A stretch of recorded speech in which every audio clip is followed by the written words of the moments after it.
It is impossible to imagine the horror of a person who found himself in an unfamiliar place when he opened his eyes.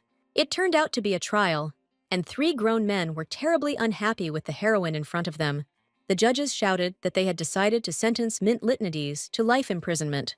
The girl did not immediately realize that she was the young woman accused of murder. The heroine had just woken up in this body, so she didn't have time to understand where exactly she had ended up. Meanwhile, like a real prisoner, she was already being taken through dark places to prison. The heroine could never have imagined that she would become the youngest serial killer. And only she knew that the blood on her hands was actually a lie. And no one would die from it. It's all because the girl read a novel with exactly the same bloody plot in her past life. That's why. And now, for the rest of her days, she really did have to serve her sentence in an extremely cruel and dangerous place. Litanides tried to behave quietly and peacefully, so as not to attract unnecessary attention prematurely. She was brought to the prison of Niflheim, which was famous for the fact that no one had ever managed to escape from it. The escape was further complicated by the fact that this place was an island with only one road to land. They showed no mercy to Mint, so they roughly threw her into the center of the cold cell. The guards didn't care if this little killer died soon in this place, but the heroine could not tolerate the injustice that led to her character being cruelly punished. But right now, according to the plot, the lady had no way out. Her own powerlessness irritated the girl, who in her past life had always been responsible for herself. And now she had to silently wait for the main character, who would be able to organize an escape from prison. Mint could only hope that knowing the entire novel would help her survive here. But for some reason, Litanides ended up in prison too early, which shouldn't have happened. This meant that her meeting with Helios Caprio could only happen after a long time. The likelihood that the girl would not survive with such a fragile body was extremely high. But the guards remained insensitive to the child who was imprisoned for murder. The fear of death made the heroine's heart beat faster because she did not want to die so quickly. So Mint had to go through many trials before she reached the top. No matter how much all the guards were against her, the heroine was not going to give up. Litanides was determined to survive, despite all the difficulties that came her way.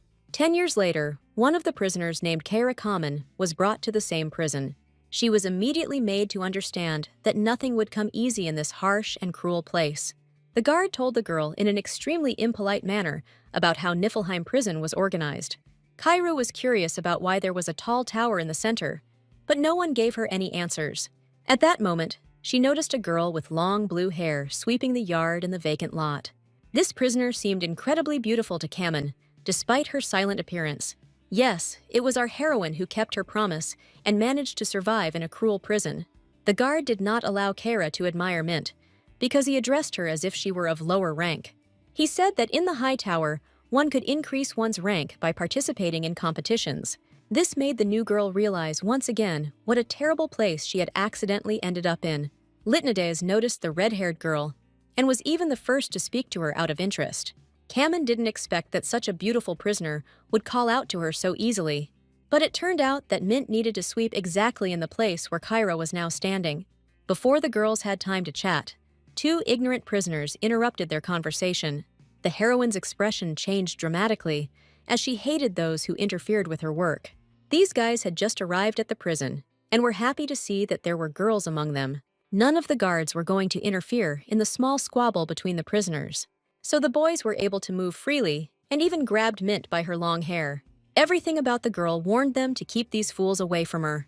Onlookers slowly began to gather from the sidelines, wanting to observe the conflict. Only Kyra was worried that no one intervened in the prisoners' quarrel. But after a moment, Kamen realized that the blue-haired lady didn't need anyone's help. With the help of magic, she easily transformed her broom into a real and powerful weapon. The new guys didn't think they would face such a serious problem on their first day.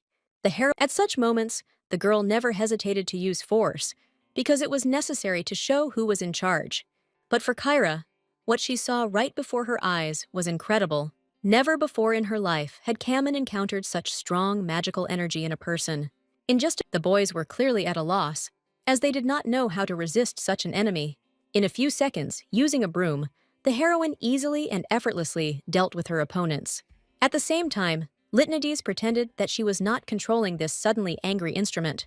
Eventually, one of the guys decided that since he couldn't get close directly, he needed to do it secretly. He forgot about his sense of honor and dignity because the desire for revenge turned out to be many times stronger. However, Lytnides threw the prisoner back with a powerful movement, not regretting that she had harmed him. But the girl couldn't relax for long after that, because the prison director came running in haste to the noise. So the heroine had to account for her actions, which she herself called self-defense. By the way, during her time in prison, Mint not only managed to survive, but also became a leader. This is all because she had magic of incredible form and power, which helped the girl rise to the top. With this energy, which is used by more than half of humanity, nothing was impossible.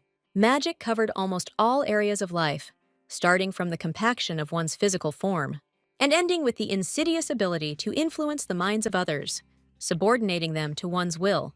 So, when powerful magic awakened within our heroine, nothing stopped her from becoming a leader. But even such an important person had to listen to the director tell him how bad he was. Ralph Garman liked Mint, but he couldn't turn a blind eye to the disturbances in public order. Moreover, Lytnides kept joking about various topics, instead of having a serious conversation. All this only angered the old man even more, who was already on edge due to the recent noisy events in the tower. The heroine did not at all hide the madness that she was forced to acquire within the walls of this place. After all, she arrived here at such a young age that there could be no talk of any normal psyche.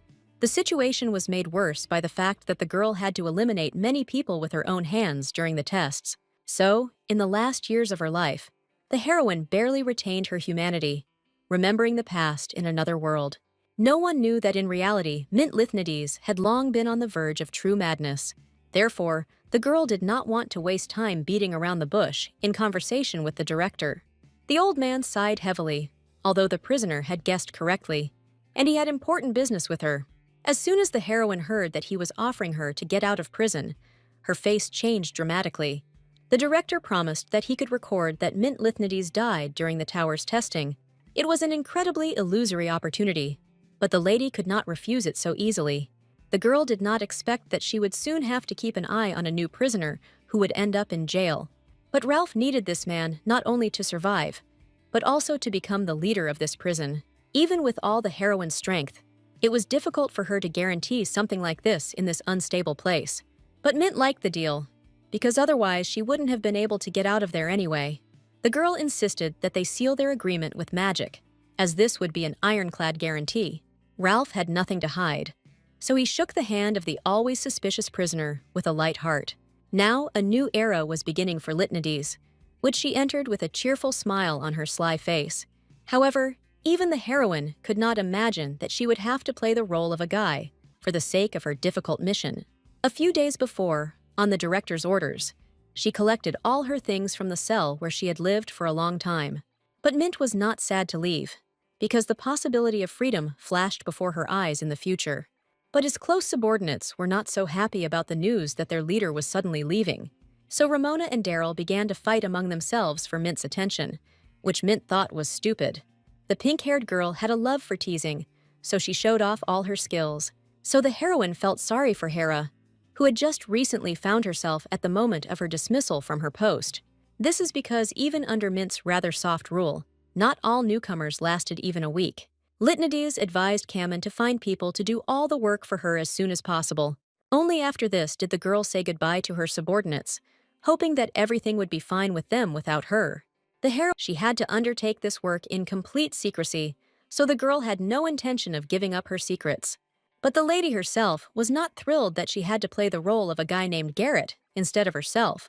The heroine thought that when they were talking about a person, they meant another girl, and not a man at all. So Mint was quite surprised when she heard that she would be going to the men's cells on the west side.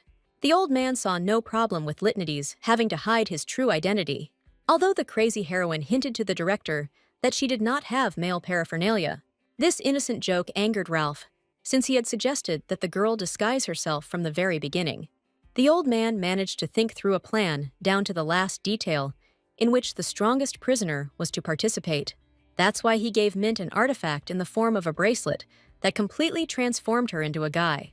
True, Lytnides still felt strange seeing himself in such a new form, reflected in the mirror, but she couldn't help but agree that this artifact was a very good thing. Now her appearance was radically different from before and seemed very mediocre. But what pleased the heroine most was that she had to try on the role of a security guard. The girl was even given a special uniform, which only improved her chaotic mood. Thanks to her new status, Mint won't have to sit in a cell in the same position as that person. So the newly minted Garrett was fully prepared for his mission, which he was not afraid of. Litnades tried her best and read several thick books about how to be a guard at Niflheim prison. The only thing that worried her was that a new leader was soon to appear in the tower, and the heroine had to help the unknown newcomer rise to the very top, displacing the head. The girl tried to behave discreetly so that a casual acquaintance would not be able to recognize her character. Garrett shouldn't have let on that he knew anyone in this damn place. It turned out that not everything worked out for the guards, because for some reason, Sir Stephen did not show up for duty. But this did not matter at all to the heroine, who continued to play her role with restraint. She still shuddered at the thought of arriving in this place about 10 years ago. All this time, Mint obediently waited for the hero of this story to appear in prison. But the description of his actions was so superficial in the plot that the lady knew little. Therefore, she had to get out on her own, protecting the person assigned to her. The journey to this guy didn't take too long, although the corridors of Niflheim remained confusing. The girl was eager to meet her charge, for whom she would be responsible. He was quite handsome and young, even despite his face being slightly beaten by the guards. But it wasn't even this that surprised Mint, causing her to stare silently at the guy who was completely unfamiliar to her.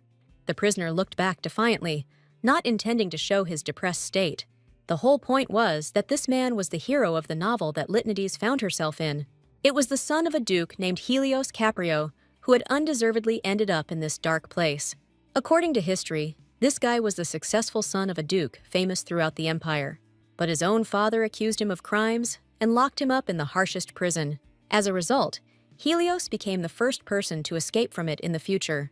On his way home, he met a beautiful girl who healed all his wounds from his father. This is how Caprio easily overthrew the duke and took his place, marrying his beloved. And the heroine had to choose which plotline she would follow to get out. But Mint couldn't rely on other people, so she chose the path of the director. Litnades intended to place the crown on Helios's head and then run away with him. And first, the girl had to tame this evil and ferocious beast, who was dissatisfied with everything. The lady reread the communication guide, so she started by complimenting the guy's appearance. None of the real guys understood why Garrett suddenly started talking about such things. Helios became so angry in an instant that he started yelling at his guard. Only the sir next to the lady hinted to her what exactly was going on. Otherwise, she really didn't understand. No one in male company usually communicated in this way, so Garrett's words confused everyone. The heroine only now realized her mistake, because she spoke so calmly on her own behalf. But Mint had no intention of correcting herself and continued to push her line about the prisoner's beauty. The whole situation was saved by the unexpected appearance of Commander Stephen, who was a little late. This guy immediately noticed that Garrett was using the tactic of mocking the prisoners. Although it was in the girl's interests to confirm that she envied Helios, just so as not to appear strange any longer. The prisoner himself was ready to do anything just to change such a terrible mentor in prison. And Garrett enthusiastically stated that all her statements were due to her inferiority complex. It took Stephen a moment to realize that the new guard was simply playing along with his previous joke. But Stephen was pleased with the work of Garrett, who was assigned to the new prisoner. And only Mint knew that Caprio was not actually dangerous. But before becoming friends with this serious man, she had a lot to go through. Mint herself was not thrilled with the cell in which Helios was forced to live for some time.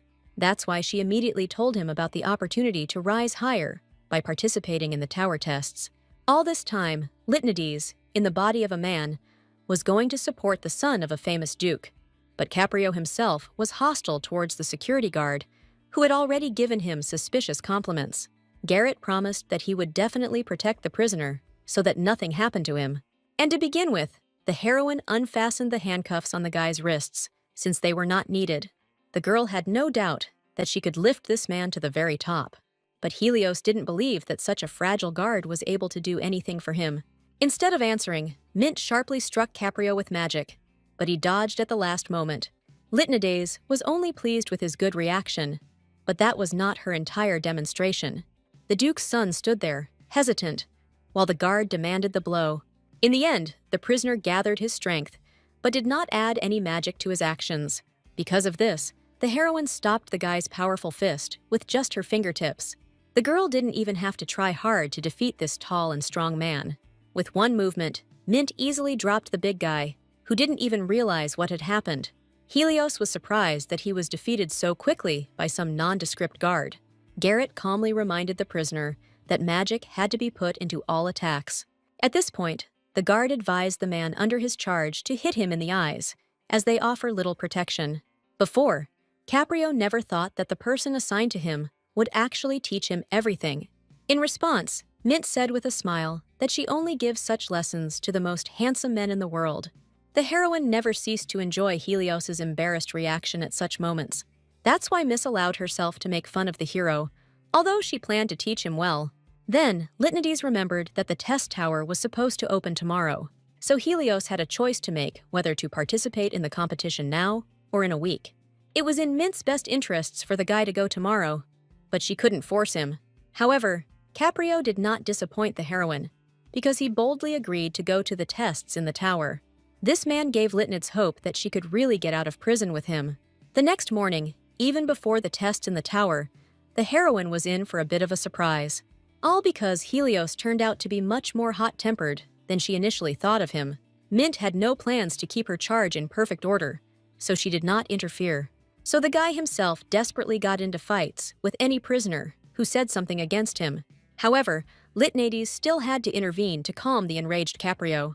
Upon seeing Garrett, Helios was outraged that he had not protected him from the attacks of other prisoners. Only the guard said that his charge did not die, so everything was fine. In fact, such clashes among guys were the norm, so no one was surprised. But there were situations that could have caused serious harm, so Mint waved her hand. She created a magic shield in time, feeling the approach of someone's insidious blow. Lytnides, for the first time in his life, Caprio saw magic used for defense rather than attack. True, but this alone was enough to make the other prisoners look at them with jealousy.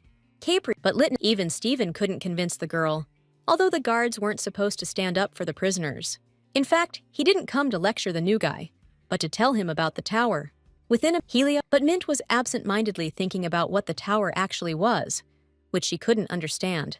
She walked the whole way, reaching the very top, although this was not an easy task.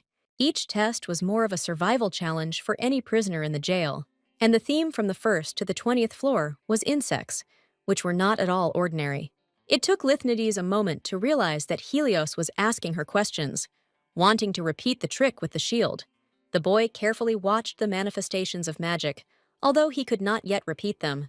Caprio didn't think about surviving, because he was too careless about the trials. So Garrett reminded him that the guy's task would be to complete the mission at any cost. The same thing applied to the other prisoners, who did not know what awaited them in this place. Mint was worried about how the hero would cope with the task set before him for the first time. So she decided to give the guy a little advice that could save his life.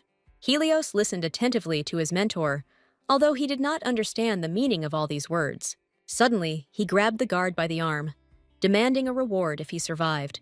Mint didn't lose her composure at this point, and promised to teach Caprio how to create a shield. Meanwhile, the testing at the testing ground in the tower was ready to begin for everyone. Lytnides felt awkward watching the tests from the sidelines after she had completed them, but Miss could not show that she knew more than was typical of an ordinary security guard. Then, one of the top commanders, named Kane Dunst, who had served in the prison for a long time, approached her. But this man was far from being as kind as he tried to appear to the newcomer. Mint listened to him calmly and called the commander, without addressing him with respect. This was just what Dunst was waiting for, as he was going to teach the young security guard a lesson for this. But as soon as the old man hit Garrett in the leg, everything didn't go according to his plan. Lytnides accidentally, out of habit, protected herself with magic, so it hurt Kane. The commander, taken aback, even forgot that it was only a security guard standing in front of him. That's how quickly the heroine got rid of the attention of the elder, who tried to trap her. Immediately after this, she returned to her observation post, because Helios was undergoing a test. He was fine, because this man was the hero of the original story. It's true that even such a strong guy managed to get tired due to the endless flow of rats. These creatures rushed at the prisoners with incredible speed, inflicting wounds on them with bites. Initially, Caprio was not afraid of the flow of mice, as he had seen many of them in his life. It was to his advantage that in this test, they were allowed to choose any weapon they liked. But there were so many rats that not all the prisoners were able to cope with them. As if infected with rabies, they rolled in waves onto the poor people who passed the tower. Helios managed to repel all the mice's attacks, thanks in part to advice from his mentor. There were only 5 people left next to him, each of whom was barely breathing from fatigue. They had long ago discovered the pattern by which mice attacked at regular intervals, but even Caprio lacked the short rest that the mice reluctantly granted them. The guy understood perfectly well that at this rate, he wouldn't last very long in the arena.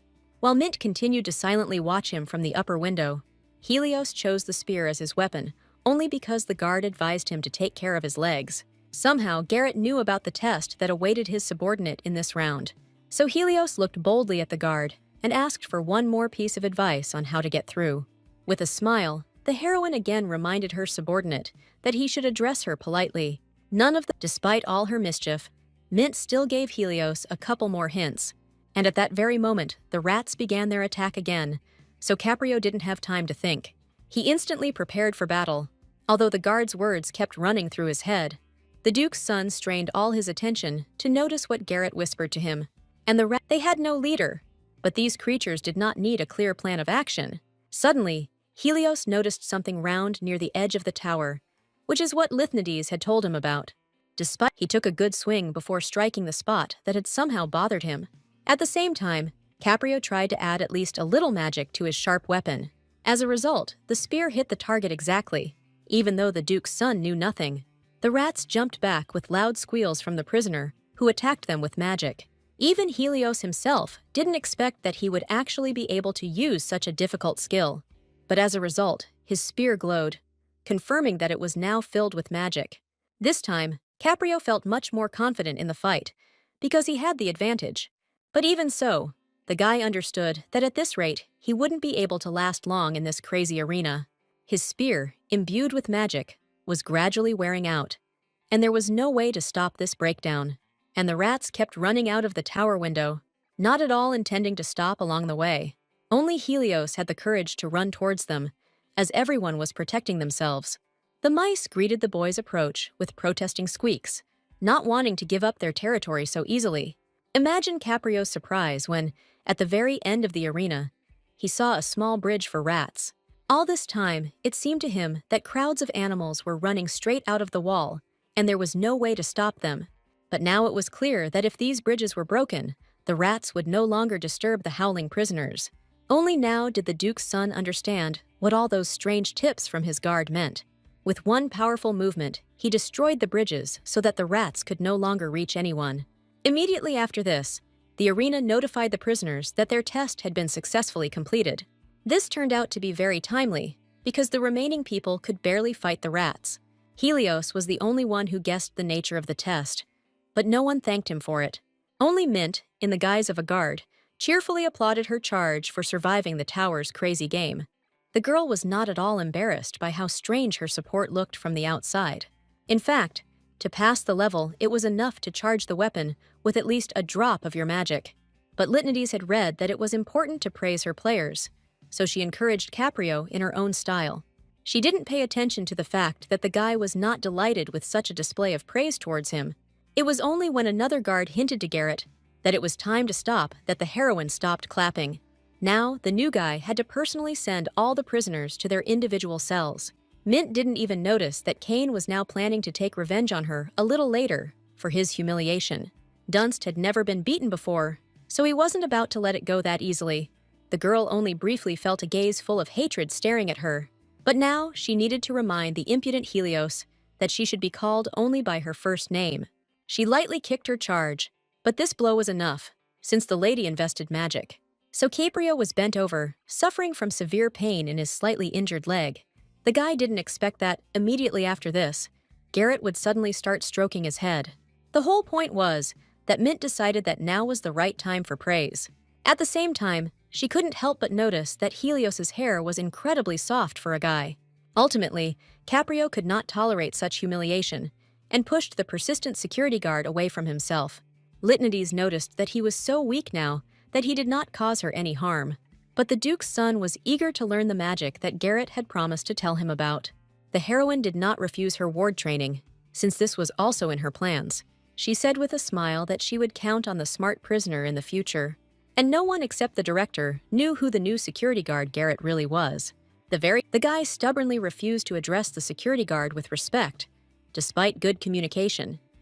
What irritated Caprio most was that Garrett was still talking to him about theoretical foundations. It seemed to him that it would be much easier to immediately show how to perform certain tricks. But the more experienced Mint had her own opinion on this matter, so she tormented the prisoner. During this time, Helios had clearly managed to remember that there were 5 types of magic. These included physical form, elements of nature, materials, and reason. The 5th type, which Garrett called mixed, raised the most questions for Caprio, but Litanides didn't want to talk about this type in more detail yet, since she belonged to him. She stubbornly did not notice that, due to the omission, Helios began to behave cautiously. The girl's task was only to teach, and not to understand the boy's vivid emotions. Mint was thrilled that she could teach the prisoner through pain and suffering. But the Duke's son did not understand why life had rewarded him with such a strict teacher. The heroine advised Helios to concentrate properly on the energy within him. It was all because she was going to personally demonstrate all 5 types of magic to the world. Caprio panicked, not expecting the training to begin so quickly. But Mint had already launched an offensive. Planning to use only one hand to fight, she filled her fist with the first type, intending to find out in practice which one was closer to Caprio. The blow sent smoke flying in all directions as the girl used too much force. But the lady was able to clearly explain what the use of physical magic means. It seemed Helios could barely bear such power, although Mint tried her best to restrain herself.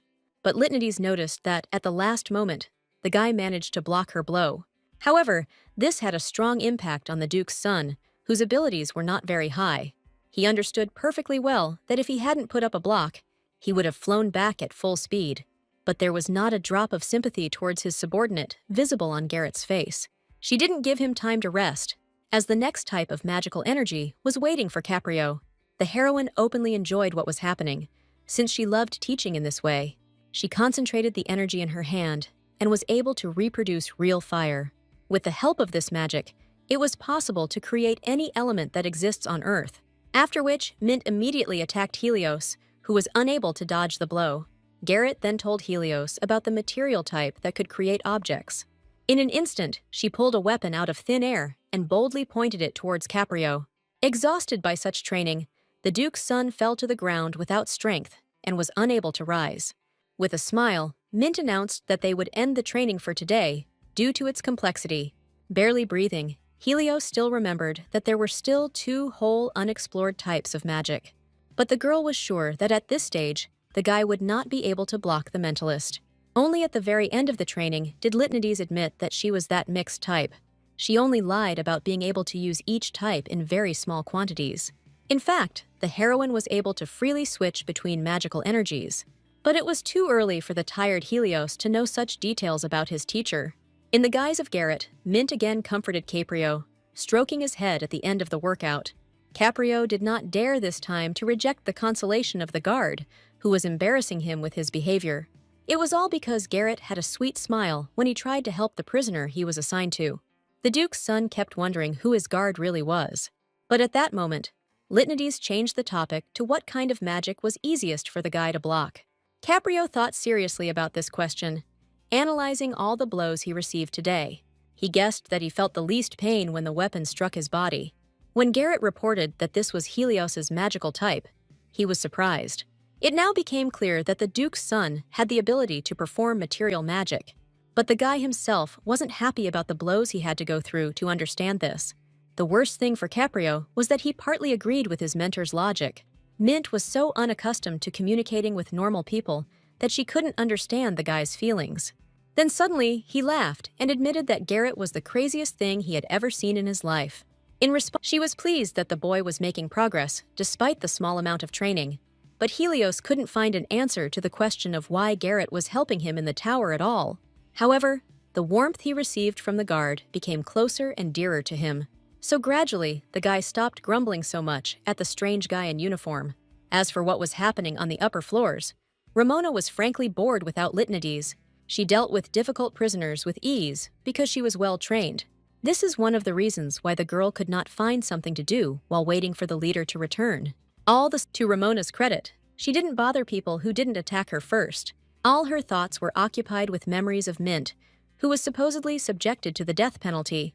But in fact, everything was fine with the heroine, and she was training young Helios. The guy was once again not thrilled with the crazy ideas of the guard, who was now telling him to jump into the pit. With a smile on her face, Litanides declared that she would not wait long and would push her charge down herself. But the sharp peaks in the open pit didn't give anyone a feeling of safety. In 2 months of training, Caprio was able to make significant progress in using his abilities. Meanwhile, Sir Stephen was worried that Garrett was receiving more and more tasks related to Helios. The heroine herself understood perfectly well why the director acted this way, but she could not explain anything. She felt like her social life was in perfect order, because everything worked out so easily. The girl herself didn't notice that Kane was unhappy with the tea being too hot for him. He became even more angry when she burned the documents instead of putting them in the archive. Litanides managed to cause problems for the security guards as well, as she did not allow anyone into the warehouse while on duty. The heroine herself did not understand that with all her actions she was only worsening her situation in society. So she calmly trained Helios so that he could stand up for himself in the arena. The Duke's son was rightly indignant at the methods his personal guard presented to him. However, Mint was sure that only in an extreme situation would his powers fully manifest. The Duke's son couldn't argue that it was better than falling during the test in the tower. The heroine advised the guy to think about what could have saved him during this fall, after which, without further ado, she pushed Helios to the edge, even though he was completely unprepared for it. So when the guy started to fall, he let out a loud and piercing cry for help. In response, Litanides, as usual, just smiled, since she had everything under control from the very beginning. Literally, a moment later, the girl happily noticed that her theory with the extreme situation had worked. During his fall, Caprio unknowingly created a huge web that protected him from all the spades. At the same time, he himself could barely breathe normally from fear, because he could very well have just died. But the heroine didn't see any problem with this, because in the end, the guy didn't feel any pain at all. The Duke's son still refused to believe that the guard's theory had worked successfully. But for Garrett, it had long been clear that there was not a drop of common sense in this prison world. The prisoner still had a lot to learn from his mentor before he could get back on his feet. Suddenly, during their conversation, the heroine noticed a piercing and hostile gaze on herself. She turned in his direction, but as expected, she didn't see anyone suspicious nearby. Only the bars in the wall, behind which nothing could be seen, caused those very unpleasant feelings of being watched. Mint did nothing, deciding to rely on luck and the flow of life. And already the next morning, mysterious observers with grins on their faces made their presence known. Helios didn't expect the other prisoners to become so interested in his humble person. It was immediately clear that these guys had managed to climb many more floors than Caprio, who had recently been jailed. Mint found this suspicious and looked around, noticing Dunst's figure. As the girl thought, the old man did not act on his own behalf, but hired the strongest prisoners. Meanwhile, the guys were already pestering Caprio, although he tried not to talk to any of them. From the outside, it seemed as if the stranger was actually smiling sweetly at one of the younger prisoners. But the Duke's son felt uneasy just from his glance, since it did not bode well. Moreover, it seemed as if this unknown guy was deliberately influencing the young prisoner in some way. But at that, he had never met this green-eyed guy before, so he didn't realize how strong he was. The heroine tried her best to get Caprio to the dining room as quickly as possible, but she was just a little late. In Garrett's body, Mint haughtily reminded him that no one was allowed to attack the guards. But the stranger didn't care anymore, because he wanted revenge for the recent humiliation. It was clear from the girl's eyes how she felt about such a stupid decision. Within a moment, the prisoner felt that he could no longer move from the spot. Too late, the insolent man realized that the guard in front of him had also used telekinesis magic, and it was so strong that the guy could only move his eyes in this situation. Litanides also taught a lesson to Helios, who was standing aside and was very confused by what was happening. The Duke's son did not understand where his teacher got so much strength from when he spoke of the opposite. The impudent guy had already realized that he would soon receive a well-deserved blow from the strong guard. But Mint wasn't going to feel sorry for him, because this prison had completely different rules. She only used a fraction of her force during the blow, but even that was more than enough for the poor prisoner. The poor guy ended up falling to the floor and hitting his head quite hard on the cold floor. Litnides loomed over him mercilessly, refusing to let him move even for a moment. She wanted to harm this fool, but then someone boldly threw a knife at her right from the crowd. Caprio noticed this too late, so he was unable to do anything to help the security guard who stood up for him. Mint was lucky, and the knife only slightly grazed her cheek before it fell with a loud clang onto the stone floor. Naturally, all the prisoners began to deny their involvement in this matter, due to Garrett's strength. The girl carefully wiped the blood from her face so as not to stain her uniform, which could get her into trouble. The Duke's son tried to intervene in the teacher's battle, but the crazy heroine could no longer be stopped. She snapped her fingers and caused a magical flash of light to appear along with the summoning of her weapon. Helios had to watch from the sidelines in amazement as Garrett skillfully attacked the prisoners. It was the same broom that Litnides had once used to clean and keep an eye on everyone. The girl had honed her magical skills so well that she didn't even need to hold the weapon in her hands. The assistants of the already beaten guy trembled in horror, but were unable to defend themselves from an ordinary broom. As a result, in just a few seconds, this simple cleaning item dealt with all of the girl's enemies. The prisoners were so badly beaten that they didn't even think of getting up after this short fight. Mint even managed to tell Helios what kind of weapon she used on the insolent prisoners. The lady had access to the final form of material magic, when objects themselves protected the owner. At that moment, Caprio was glad that Garrett could only use a small part of his magic. He had no idea that in fact, in the body of the guard, there was a girl whose powers were hidden. Garrett himself smiled cheerfully, because he easily dealt with all his opponents with the help of a broom. But Helios was worried about the teacher's cheek, which was wounded due to his fault, because the boys needed him. The heroine admitted that she did not feel pain, so Caprio did not have to worry about her. Only the Duke's son stated that he could not help but worry about the condition of his teacher. Mint could barely contain her surprise that the guy addressed her so respectfully for the first time. In fact, she could easily avoid getting cut, so she decided to do so next time. That night, by the light of the fireplace, Litnides was unable to sleep because the director urgently called her to his office. The old man could barely contain his rage, but he still pounded his fists on the table because of the disguised girl's behavior. He was shocked that Mint allowed herself to beat up even the impudent but high-ranking prisoners. The girl did not feel guilty because she tried to do everything as it was written in the rulebook. But this only made the old man shout louder, since Litnides lacked human tact. However, the former prisoner did not feel a drop of guilt because she did not even know what this feeling was. So Ralph had to sigh heavily and remind himself once again who he was dealing with. This girl, in fact, because of his handsome face, Litnides did not want Helios to break down mentally during the trials. It wasn't hard for the girl to guess that the director hadn't called her just for the sake of swearing. And she was right, because Ralph came up with an update to the rules for Mint starting tomorrow. The director was confident that this lady would do everything to finally get out of this cruel prison. So for him, Litnides was the best and most powerful chess piece of all possible. But even Stephen didn't expect the order that was given regarding Garrett the next morning. No matter how sorry the guard was for his new acquaintance, he had no right to oppose his superiors. Meanwhile, Caprio was no longer sleeping, as his cellmates could beat him at any moment. So the guy was even glad when one of the guards came for him for some reason. The Duke's son did not expect to be taken to a completely separate room for further housing.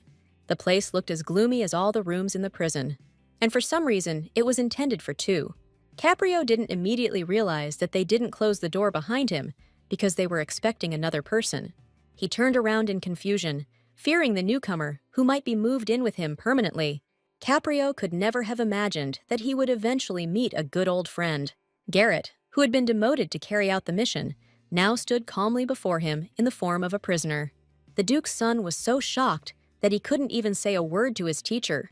But the heroine behaved extremely calmly, since she had already been in prison. Unlike her, Helios couldn't come to terms with what was happening in his life right now. That was the end of the guard's instructions, so they slammed the doors shut. Garrett reacted to all the changes surprisingly sluggishly, although he was directly connected with them. Mint didn't care how she carried out her task, as long as she got the result.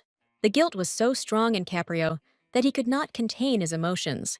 In response, Lytanides calmly reminded Helios not to try to seek justice in prison. The Duke's son was unhappy to hear about the lack of morals and laws in this place. However, Mint did not see anything offensive in this situation, perceiving it as an accident. Moreover, the girl was even glad to be her subordinate's cellmate at that moment. This will make it much easier for her to control and protect Helios at any time of the day or night. Moreover, the problem was that starting tomorrow, they would be sent straight to the 20th level of the tower. After all, if Caprio had gone to the tests alone, he could very well have been seriously injured. But now Lytanides will be able to legally keep the guy company in that creepy place. So Mint had a great opportunity to quietly support Helios in battle. No matter how hard the lady tried to cheer herself up, the guy himself decided that he was to blame for everything that happened. His mood dropped to the floor, so he did not want to talk to the former security guard. The Duke's son felt as if he alone was worried about the future of Garrett, who had been sent to him. Only at this moment did the heroine notice that there was clearly something wrong with the guy's face. She pulled him towards her sharply, without explaining anything to the owner of such a beautiful appearance. Only after a few minutes, Helios angrily asked to finally leave him alone. The heroine's eyes darkened with rage at the sight of her charge's terrible state. His entire body was covered in bruises, from constant beatings from envious former cellmates. As soon as rumors spread that Caprio had a security guard on his side, people got angry. And Lytanides noticed this nuance too late, since she was busy earlier. Helios was very embarrassed when the former guard so brazenly began to examine his body. But he did not want to admit the fact that he was beaten because of his friend's support. Mint begged the boy with all her might to tell her the names of his worst offenders. But Helios stubbornly lied that everything was fine with him, and he simply fell on his own. What bothered Caprio most was that Garrett even noticed his pitiful condition. In response, the heroine demanded that the impudent guy call her only respectfully and master.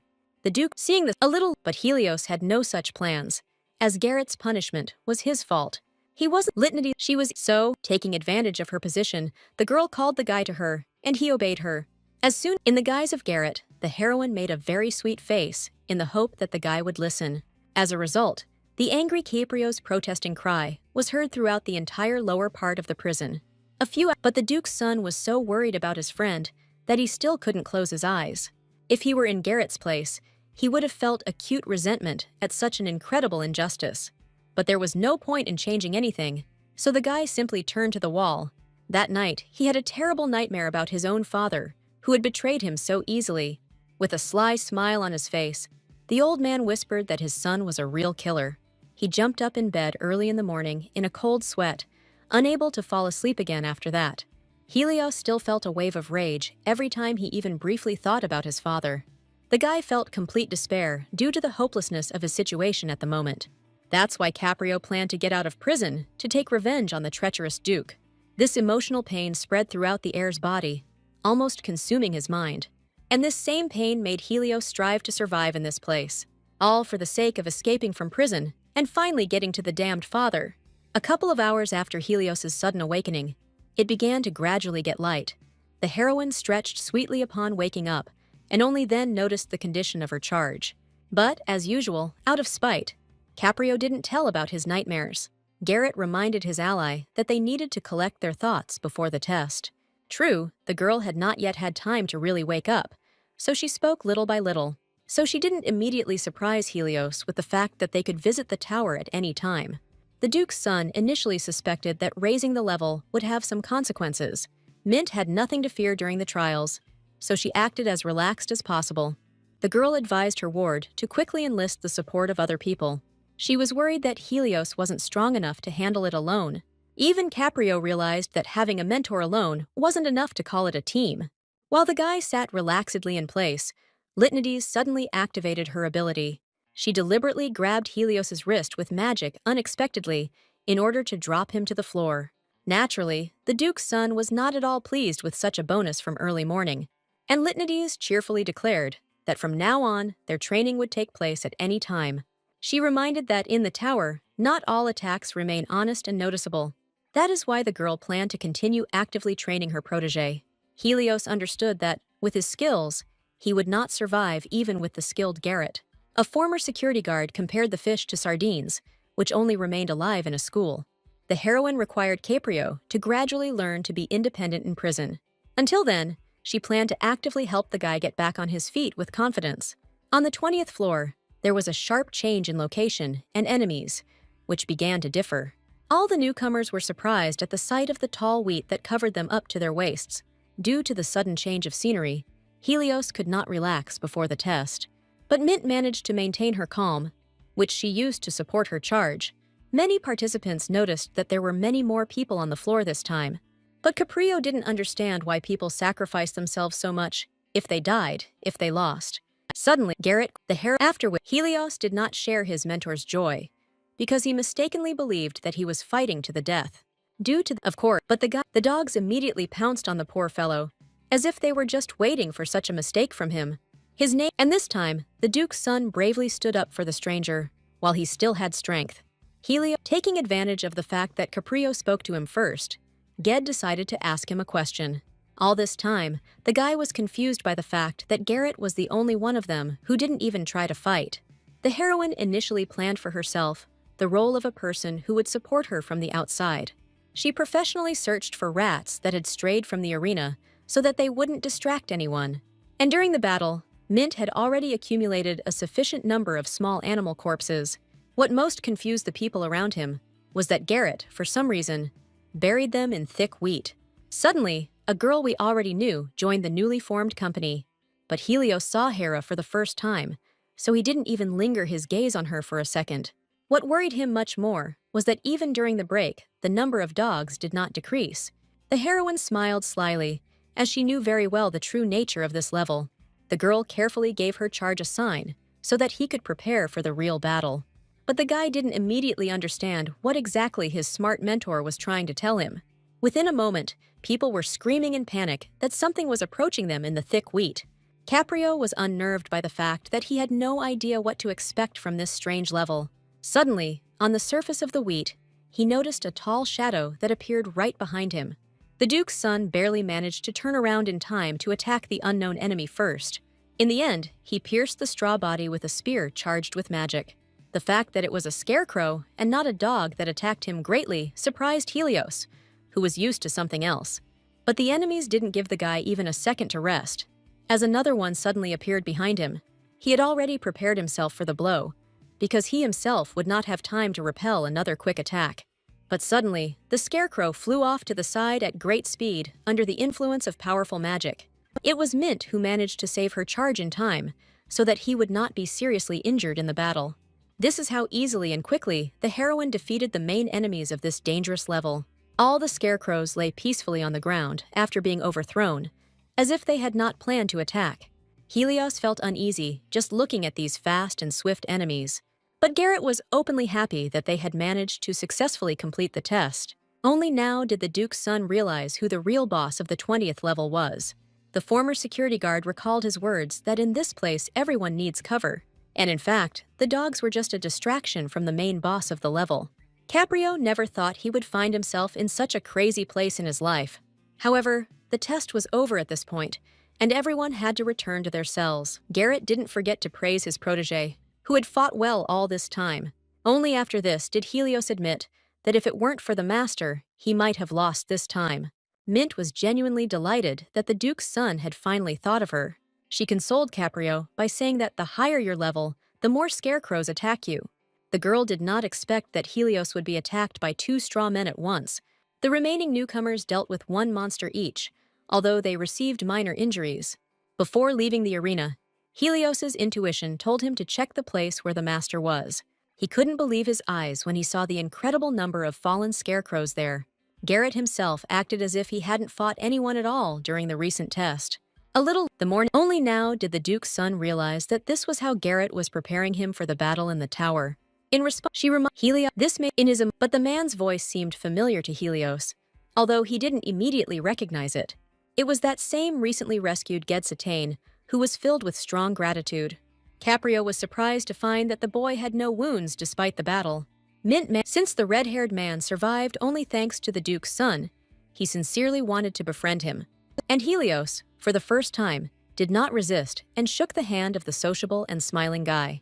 Only the heroine noticed that Caprio unexpectedly did not become mischievous when meeting a new person. She guessed that the Duke's son had treated only her with some disdain from the very beginning. Suddenly, Garrett realized that the cheerful prisoner had greeted him too. Jed was full of enthusiasm for communication and trust in his new friends, who helped him in the battle. But the heroine hadn't planned on communicating, so she silently turned away. It looked so ugly that Helios tried to reproach Garrett for his actions. The boy didn't expect that, even so his mentor wouldn't change his cruel decision. Mint stubbornly stated that she personally did not need any unions among the prisoners. The girl told Helios that in this prison, she was only concerned about the condition of the Duke's son. This confession made the guy blush, as if tomatoes were definitely in his family tree. Caprio had never had friends or acquaintances who were so devoted to him before. But the guy quickly accepted this state of affairs, which was very beneficial for him. Litnides couldn't hear what her handsome charge was muttering under his breath. Suddenly, the guy asked for forgiveness for misunderstanding the master's good attitude towards him. At the sight of such a beautiful face, the girl's heart skipped a beat in enchantment, which she could not resist. Out of spite, Miss reminded Helios that she was in fact only his personal supervisor. But in fact, if it weren't for her mission, the girl would hardly have looked at Caprio.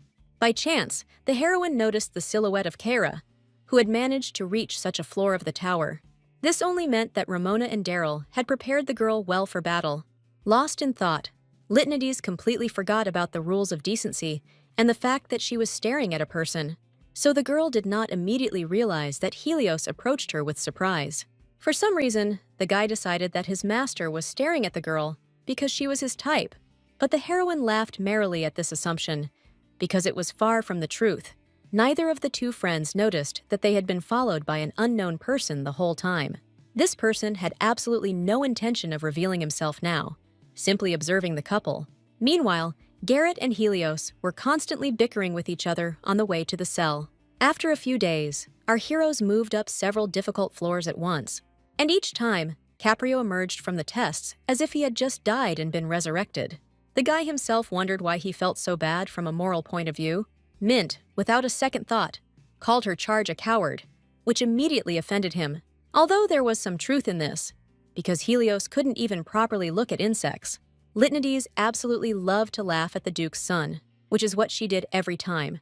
During such arguments, the guys, as always, did not notice anyone they knew around them, so Ged had to call them himself to show off the assembled team. He immediately started the conversation with compliments towards Garrett, which was quite suspicious. So the heroine interrupted him with a question about what this whole company wanted from her and Caprio. Litnides hit the nail on the head, because these guys really weren't just trying to get close to her, but they were too afraid of rejection, so they constantly circled around the true goal. However, the heroine did not stand on ceremony and directed her aura at the people in order to properly scare them away. Kyra imploringly informed them that no one else wanted to take their brother under their capable care. Therefore, the guy sincerely didn't understand why Garrett couldn't help someone else besides him. Capri Litnides, but she had enough sense not to give in to his enthusiasm in such matters. With a smile on her lips, she said that in this prison, it is not customary to sympathize and help anyone. At that very moment, the Duke's son was distracted by the sounds of a fight coming from the side. It turned out that some prisoners were beating Ged vigorously, which prevented them from achieving what they wanted. Those guys wanted to get to Kara, and if it weren't for Satane, they would have succeeded. Kamen felt terrible at the sight of her friend's suffering, but she could do nothing to help him. She saw Helios and Garrett and screamed loudly to save them in such a situation. But Mint still turned away, because she wasn't interested in other people's problems. No matter how cruel the girl's behavior seemed, she insisted that her actions were correct. But Caprio couldn't accept the fact that you could turn your back on people. In response, Litnides once again reminded that she was only interested in the well-being of the Duke's son. At that moment, both boys again heard a piercing female scream from the direction of the slaughterhouse. One of the prisoners finally reached Kara. Although she continued to desperately resist, Helios instinctively moved towards the girl, but did not fully decide to help her. Then the heroine nudged the guy with the words that she didn't raise him to be such a weakling. The girl didn't want to attract unnecessary attention to herself, but Caprio was a completely different matter. The Duke's son blushed with embarrassment when he finally received the long-awaited support. Immediately after this, he ran towards the villains who were trying to harm his friends. Mint remained to watch from the sidelines, not wanting to get involved personally. She remembered the past, when one woman asked the girl to promise her something. But then Litnides didn't understand why she should help anyone else at all. With a smile on her face, the old woman, who was the adopted mother, never scolded her naughty daughter. And right now, Helios was fulfilling the words of a woman he had never seen in his life. She would like people in prison to still retain their humanity, although it is difficult. And Caprio was the only one who tried to help others somehow, even though he was weak. The heroine didn't understand why the guy was trying so hard for people who wouldn't even say thank you. Meanwhile, he summoned a magical weapon for a while, which worked out well. This surprised the other prisoners, because they couldn't do this, even though they were of a much higher rank. However, Caprio was not able to hold out for long, so he looked for his opponent's weak spots. The boys didn't stay away for long, as they were completely confident of their victory. But the Duke's son was able to find a gap in the attacker's defense, so he easily knocked him down. It was a surprise to the others that a low-ranking person had defeated a stronger person. True, at this point all of Helios' strength ended, so he prepared for a beating. However, Garrett himself burst into the battle to quickly teach the insolent prisoners a lesson. The former guard did this in order to suppress a possible riot in the prison. Although Mint still held the opinion that she should not have interfered, she did otherwise, all because the girl could not stay away when her student was feeling bad. The next morning, Stephen again had to scold the new guy for getting into a fight, but Litnides didn't feel guilty at all, because she considered her actions to be correct. She confidently stated that she had acted in accordance with all the points in the relationship regulation book. Stephen, of course, yesterday she managed to talk to Kara, who told him about the start of the fight. The whole Mint wasn't surprised that many were whispering that she and Helios had a special relationship. But the girl was surprised that Garrett did not need any outside protection at all. The guy admitted that he himself wouldn't have tolerated insults, so this time he would hush everything up. Almost immediately, she heard worried voices from the side, as she could be punished. Helios managed to gather people around him, and everyone was waiting for the verdict regarding Garrett's intervention. The lady was not delighted that Ged was trying to express his gratitude to her again, so she walked past silently, saying that it was actually Caprio who stood up for them. The heroine was already tired of these people asking her to teach them at least something. Personally, Kyra was absolutely sure that Garrett was capable of completing any training. She deliberately released telekinesis magic to see how the guy would block it. But due to her inexperience, the girl missed, which Litnides immediately noticed. She quickly rushed towards Helios, who was the one who suffered the mental impact. But Mint was just a little late, and Caprio himself didn't know how to block such waves. As a result, everything inside the heroine flared up with intense anger that flared up in a minute. Kamen realized she had gone too far, but it was too late to try to fix it. What angered Litnides most was that Kara had managed to show her several visions, so the girl released several magical impulses towards the prisoners. And now this team is bent over from pain in the head due to telepathic pressure. More than anything in the world, the heroine hated it when something got out of her control, like now. But then the trembling hand of the weakened Helios confidently grabbed the master by his clothes. No matter how bad things were for the guy, he still tried to protect his new friends. Now Caprio also began to beg the teacher to at least teach this whole company something, but the heroine still didn't understand why she had to do this at all. The Duke's son felt responsible for the fact that those people stood up for them. Garrett reminded Helios that he should never have been mistaken about him. At that moment, the guy couldn't really answer because of the magic that was squeezing his throat. Mint still had no intention of changing the fact that she was only in prison for Caprio. And the Duke's son remembered this very well, but still continued to resist. He seriously reported that the master himself had once advised him to choose friends for himself, and Helios found such people who, by chance, gathered together into a good company. In fact, Litnides was looking for exactly these words, so she immediately released her charge. She immediately declared to everyone that the prisoners must obey Helios as the leader. None of the company was against it, as long as they learned magic tricks. While they were introducing themselves, the heroine strained her eyes to better study everyone's abilities. Ged Satane was a fine example of the physical type of magic, and it showed in him. Kyra had a good command of telepathy, although she still couldn't control it from time to time. But Seth Galligan turned out to be interesting to Mint, because there was a power hidden inside him. The last one to introduce himself was Brett Boehmer, who had the least ability for magic. But even so, the lady noticed how perfectly all these people were suited to Helios's powers. It felt like they were the best partners for the hero in the novel's plot. The girl was absolutely sure that Caprio himself had no idea what a jackpot he had hit. Kyra was still upset about accidentally using her magic on Helios, and she turned out to be right, because Garrett wasn't going to forgive her so easily next time. But it was enough for Kamen that the guy at least didn't refuse to teach them.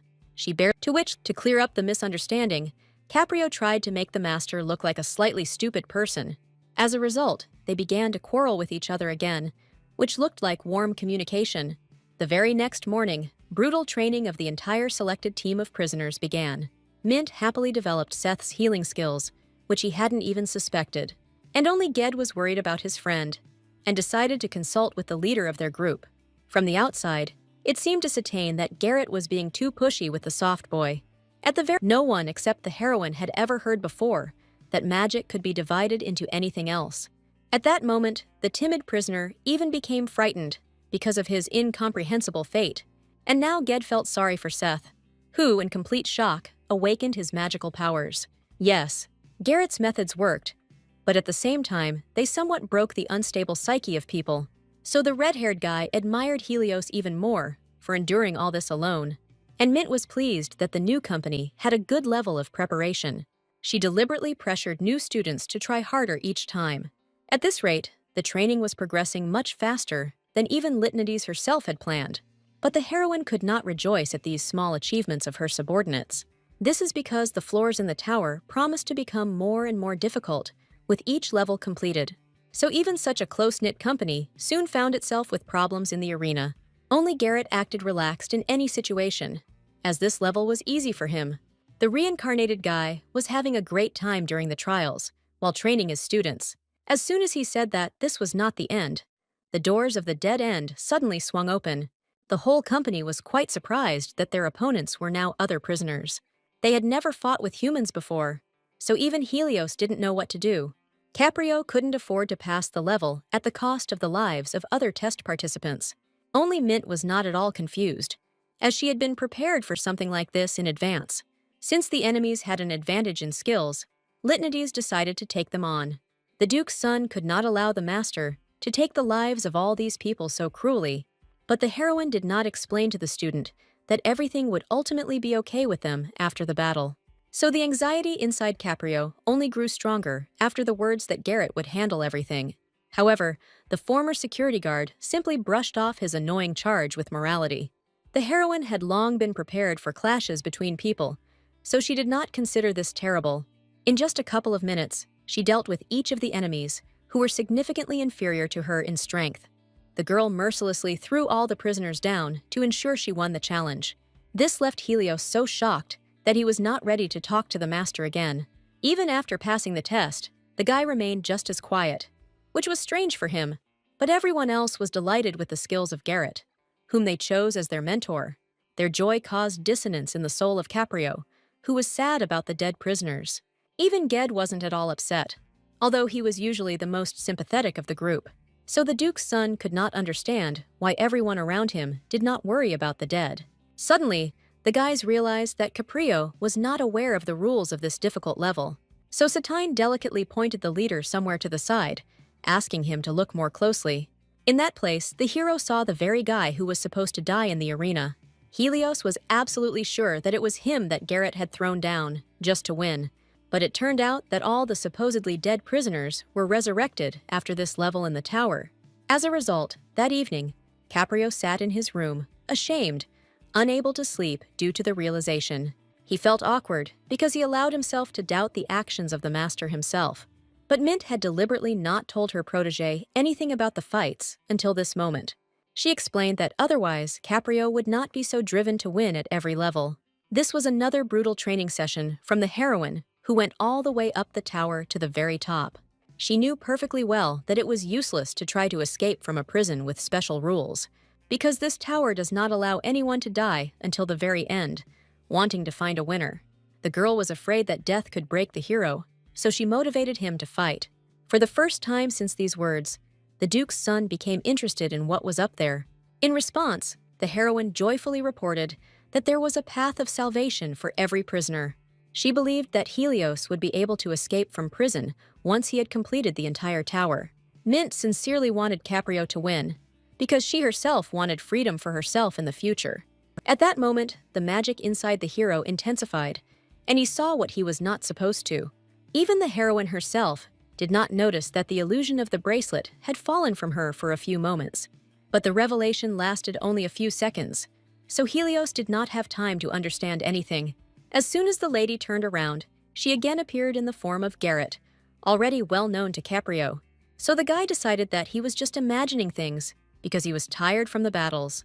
Litnides did not notice the strange state of her ward and advised him to go to bed. But the Duke's son could not get rid of the strange feeling that had consumed him completely. The hardest part for him was on the next floor because of the huge number of insects. Everyone around was in a panic as the creatures attacked from every direction. But Caprio was able to collect his thoughts and became a leader in this difficult situation in the tower. The heroine once again watched the boys from the sidelines, killing the most powerful monsters. She was pleased with the speed with which her charge's magical skills were growing. And again, before the end of the location, the doors swung open and revealed another group of prisoners.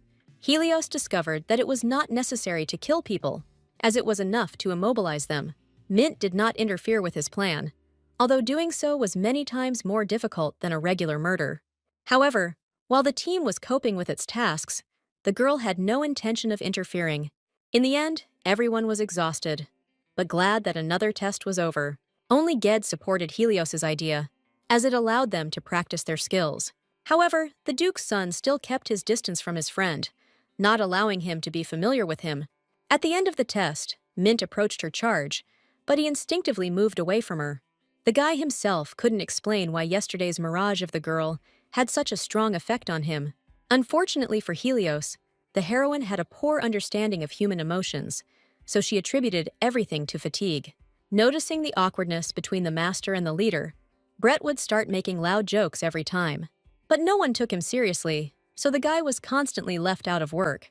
Unlike Boomer, Litnides did not consider the awkwardness between her and Helios a quarrel. The girl suggested that the guy might have started to feel jealous of her and the other students in the group. But this was not what made Caprio give Garrett strange looks as he watched him, and only a heart-to-heart talk with the master could resolve all the issues between them. So Helios surprised Garrett by asking if he happened to have a sister. Since the heroine was in the role of a guy, she lied that she really did have relatives. The Duke's son immediately showed interest in this because the girl was constantly on his mind. And Mint happily invented the appearance of her supposed sister, making her almost ugly. However, Caprio did not believe this picture because he decided that he saw Garrett's sister. The guy thought she was very beautiful, but he would never admit it to his master. This is because they were not allowed to communicate with the relatives of other people in prison. A little later in the evening, Helios was still thinking only about the girl he had imagined yesterday. He himself could not understand why all his thoughts were reduced only to the beautiful appearance of the stranger. The guy was so embarrassed he couldn't sleep, as his emotions were running high. No matter how hard Caprio tried, he couldn't stop comparing the teacher to that lady. At this moment, the heroine had just finished taking a shower, so she found the student in this state. The girl had no idea that it was her true identity that became the cause of her worries. And Helios himself only wished that these strange fantasies would finally leave him alone. He took another good look at Garrett and was convinced that he really was a guy. True, due to his absent-mindedness, the hero did not notice the sharp approach of the master's face. The Duke's son jumped up in surprise, but could not come up with any excuse. Only now did Mint notice that her charge had begun to look much worse lately, so she stood resolutely next to his bed to make sure he slept well. In fact, the lady was worried that due to lack of sleep, the guy might not cope with the test. Helios denied until the very end that there was anything wrong with him, as he was used to hiding everything. Then, Garrett suggested knocking Caprio out so he could get a good night's sleep until the morning. However, the Duke's son rejected this idea with a cry, as it was too cruel. As much as the heroine wanted to sleep herself, she was forced to babysit Helios. So the lady used the forbidden technique and climbed into bed with her charge. She admitted that someone close to her often calmed her with the warmth of his body. It was that same prison mother Mint, whom the girl missed quite often. Gentle hugs always helped Litnides, so she resorted to their help now. Before going to bed, Helios muttered sheepishly that he had not been a little child for a long time. But this position had magical properties, so the guy was finally able to fall asleep. The next morning, Stephen called Garrett to his office early to inform him of the tower's renovation. This meant that she had a new owner, since Mint had recently gone into secret retirement. All this time, the girl was eagerly awaiting such news in order to get to know the new leader. Usually, it was the highest-ranking prisoner among all the other people. He had the ability to interfere with any level, so the tower would rebuild itself whenever the leader changed. The only thing that worried the heroine was the difficulty of the tower after the technical work. She understood perfectly well that even she might have difficulties in the trials with the new leader. With a sigh, Stephen confirmed all the fears of the former security guard to whom he had told so many things. But Lytnides was never able to find out what kind of girl became the leader after her, so the heroine had no choice but to wait until the tower's script was rewritten again. And the first change after a week was the appearance of bloody flowers on all platforms. Everyone felt uneasy at the sight of even the unusually red-hued wheat everywhere. Lytnides was the first to realize that everyone now needed to be extremely careful in the tower. This is also because from this floor onwards, each level will have its own particularly strong boss. While the others fought, Mint carefully observed their surroundings. So only she realized that their test was not over after defeating the enemies. The heroine summoned magic balls into the air to push her charges away. Although the prisoners were against such treatment, Mist did not listen to any of them. A bright flash in the shape of a shield flared up near the boys, causing them to fly back. And only Helios landed softly on the ground. Because Lytnides took better care of him, Garrett justified himself by saying that he had no right to harm his beloved and beautiful princess. In fact, the disguised guy was warming up all this time before a heated fight with the boss. And it turned out to be a huge cobra with such a bloodthirsty aura that many could have fainted. But the heroine was not at all afraid of all this power, since she was able to resist it.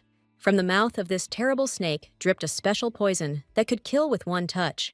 It was clear to everyone around that even high-ranking prisoners would die in this battle. So Mint had no idea how Helios would have coped with such a test without her. She was prepared for this skirmish, as she had heard from Stephen that many people were dying on the floors. It was this conversation that suggested to the girl that she should be careful during the test. And now, Lytnides has seen with her own eyes how much the tower's complexity has changed. This is because even she will have to fight this boss thoroughly before winning. This made the heroine impatient to find out what kind of madman up there had brazenly taken her place. Meanwhile, Ramona was still waiting for her beloved leader to return. The girl wasn't even embarrassed to eavesdrop, just to gather more news about Mint. Even high-ranking prisoners were in a deplorable state due to the tower's level. But Ramona didn't care about all of this, because she was only pursuing her own goals. It was this crazy lady who became the leader of the tower in order to have the opportunity to fight Lytnides. She enjoyed raising the difficulty of each floor to see more deaths. Even the girl's close friends could not convince her that all this was too unfair. The girl firmly stood firm that only the strongest could survive in this world. So she had no intention of changing anything in the tower, wanting to continue laughing at people's suffering. This was all because Mint was no longer around to tame her boisterous friend. In this way, Ramona called Lytnides back, as she wanted to fight her as soon as possible. Everyone saw that this lady had completely lost her mind, but no one could resist her with their strength. So the only hope was that Mint would return to the top of the tower as soon as possible. But the girl was in no hurry, because she needed to have time to level up her charge for this. Despite the blocking of Lytnides' power, everyone around her was terrified by her incredible abilities. Even Helios couldn't believe that his master was really that strong. For the first time in a long time, Garrett stopped seeming like an ordinary person with magic. However, Caprio did not dare to ask the master who he really was in this tower. He just continued to watch closely, the guy who often helped him out in trials. Suddenly, instead of Garrett, that beautiful stranger appeared before Helios again. But this time, the guy was able to get a much better look at the incredibly beautiful girl. The Duke's son stood there, hesitant, afraid to frighten away this vision. But for a few seconds, the lady did not disappear in front of the guy, silently looking back at him. For some reason, it seemed to Caprio that the silhouettes of the girl and the master suddenly merged into one. Suddenly, Garrett sharply called out to the student, who stood frozen in amazement not far from him. The heroine could not understand why Helios was staring at her so strangely all this time. And the guy himself was angry because he continued to see some strange things near his teacher. This evening, Caprio tried to reclaim his rightful place on a separate bunk. But Mint enjoyed sleeping next to him so much that she did not tolerate any objections. In fact, despite all the awkwardness, Helios himself slept much better this way. However, this time, the thoughts in the guy's head still did not give him peace and peaceful sleep. He looked suspiciously at the peaceful face of the master, who had already seen more than one dream in a row. The thought that this guy constantly seemed like a girl to him made the hero feel uneasy again. The Duke's son did not understand what was wrong with his head, since he saw such things. However, these images never stopped appearing at the strangest moments in time. Because of this, the guy became more and more confused and stopped understanding where reality was and where a dream was. But the heroine slept well every night, so she was only glad for the trials in the tower. During the passage of levels, Ged managed to become close to many prisoners in the prison. But Helios was too thoughtful to follow the example of the sociable guy. The only thing that interested him was the phrase that those guys' cobra spat red poison. He clearly remembered that his snake was oozing some kind of unpleasant black liquid. Suddenly, Garrett, who had also heard this conversation, appeared next to him with a sly smile. The guy asked his friend not to turn him in to the others, since they didn't need to know about the poison. Only now did Caprio realize that they were the only ones facing another difficulty in the tower. It turned out that the color of the poison was also influenced by the level of the test received. Mint said with a grin that she still had this difficult training under control. Taking advantage of the master's sociability, Caprio began to ask him about the use of the sword. However, Litanides managed to turn even such a serious conversation into jokes and ridicule. She had indeed summoned a sword not long ago, although she didn't particularly like the weapon in battle. The girl playfully joked that she found it much more pleasant to secretly beat all her enemies. But then Kyra asked in surprise who Helios had been talking to all this time, away from them. The guy was amazed and said that he had actually spoken to the master, but hadn't seen him nearby. It turned out that the heroine specifically spoke only to the student using magic. Despite all the shame of this situation, Helios did not turn in the joking teacher to the others. So the heroine was once again able to happily joke about the guy, who wasn't offended by her. The girl herself didn't notice that for the first time in a long time, she was opening up in communication with him. That evening in the room, the lady again reflected on the fact that the tower's complexity was abnormal. She didn't like the fact that at this rate, they might take too long to climb up. The current level of difficulty reminded her of the past, when she herself first conquered the tower.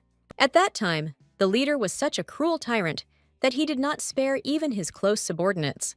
The difficulty was only reduced when the heroine's so-called mother took his place. So now the girl needed to contact the director in any way possible as soon as possible. But the lady had no idea how this could be done at all. All rooms for guards and prisoners were strictly divided into different floors. Therefore, the only option was to remove the bracelet, which was not the most desirable outcome. The heroine had very little time to think, because Helios was soon supposed to return. He was still in the shower, but he clearly wasn't going to sit in the cool water forever. She was also worried that she might be tracked down by an extremely unpleasant person from her past. The last thing Mint wanted in the world was to date him, even though she was a little stronger. In the end, the desire to contact Ralph overcame all the precautions in the heroine's head. So she took off the bracelet with pleasure, feeling like she was in her real body again. Litanides was pleased to feel the power that literally pulsated in her blood, but she didn't have the opportunity to enjoy this feeling, because she had to hurry. So Mint quickly materialized a message, which she sent to the director upstairs. The girl had no doubt that her magical impulse would quickly reach its target. Never before had this speedy substance failed Litanides in her aims. The heroine only regretted that she had to constantly hide from her enemy. However, she still concentrated her energy for a brief moment to check the message. At exactly that moment, the shower door opened and a washed Helios appeared in the room. The boy clearly didn't expect that, instead of his teacher, he would see that same beautiful stranger again. So he stood at a distance, hesitant, not knowing what to say to this lady. Mint couldn't admit that she had been Caprio's master all this time.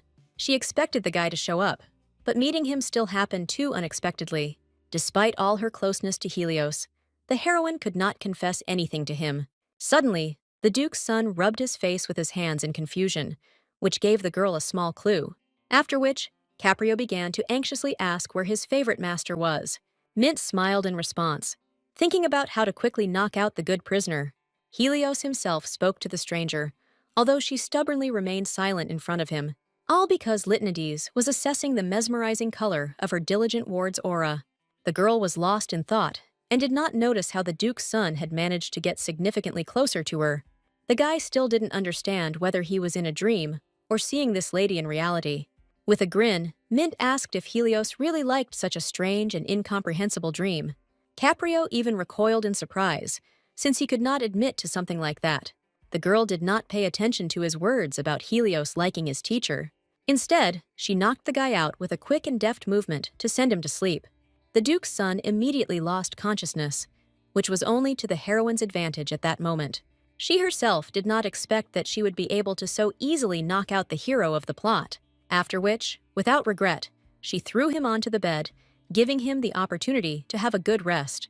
Helios seemed extremely difficult for Mint, but she successfully completed the task.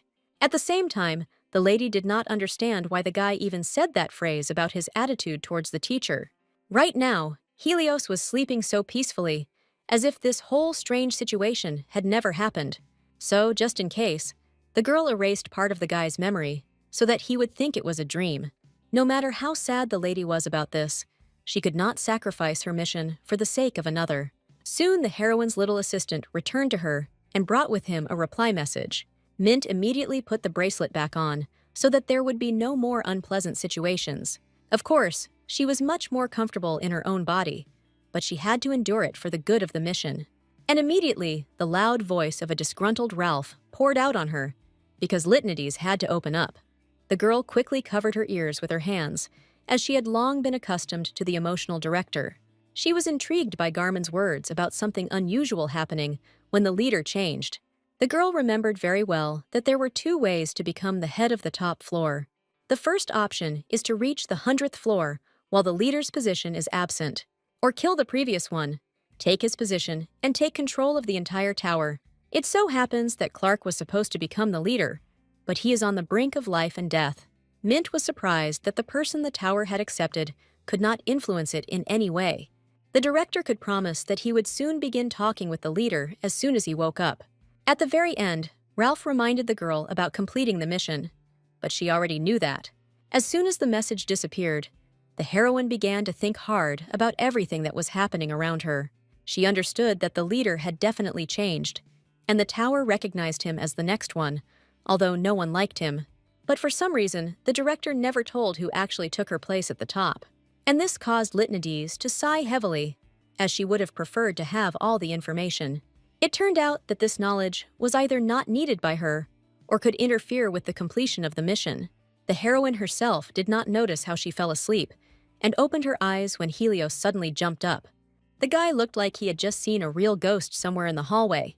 He did not pay attention to the master for a long time until he himself called out to him. Meeting Garrett's gaze, Caprio instantly blushed as memories came flooding back.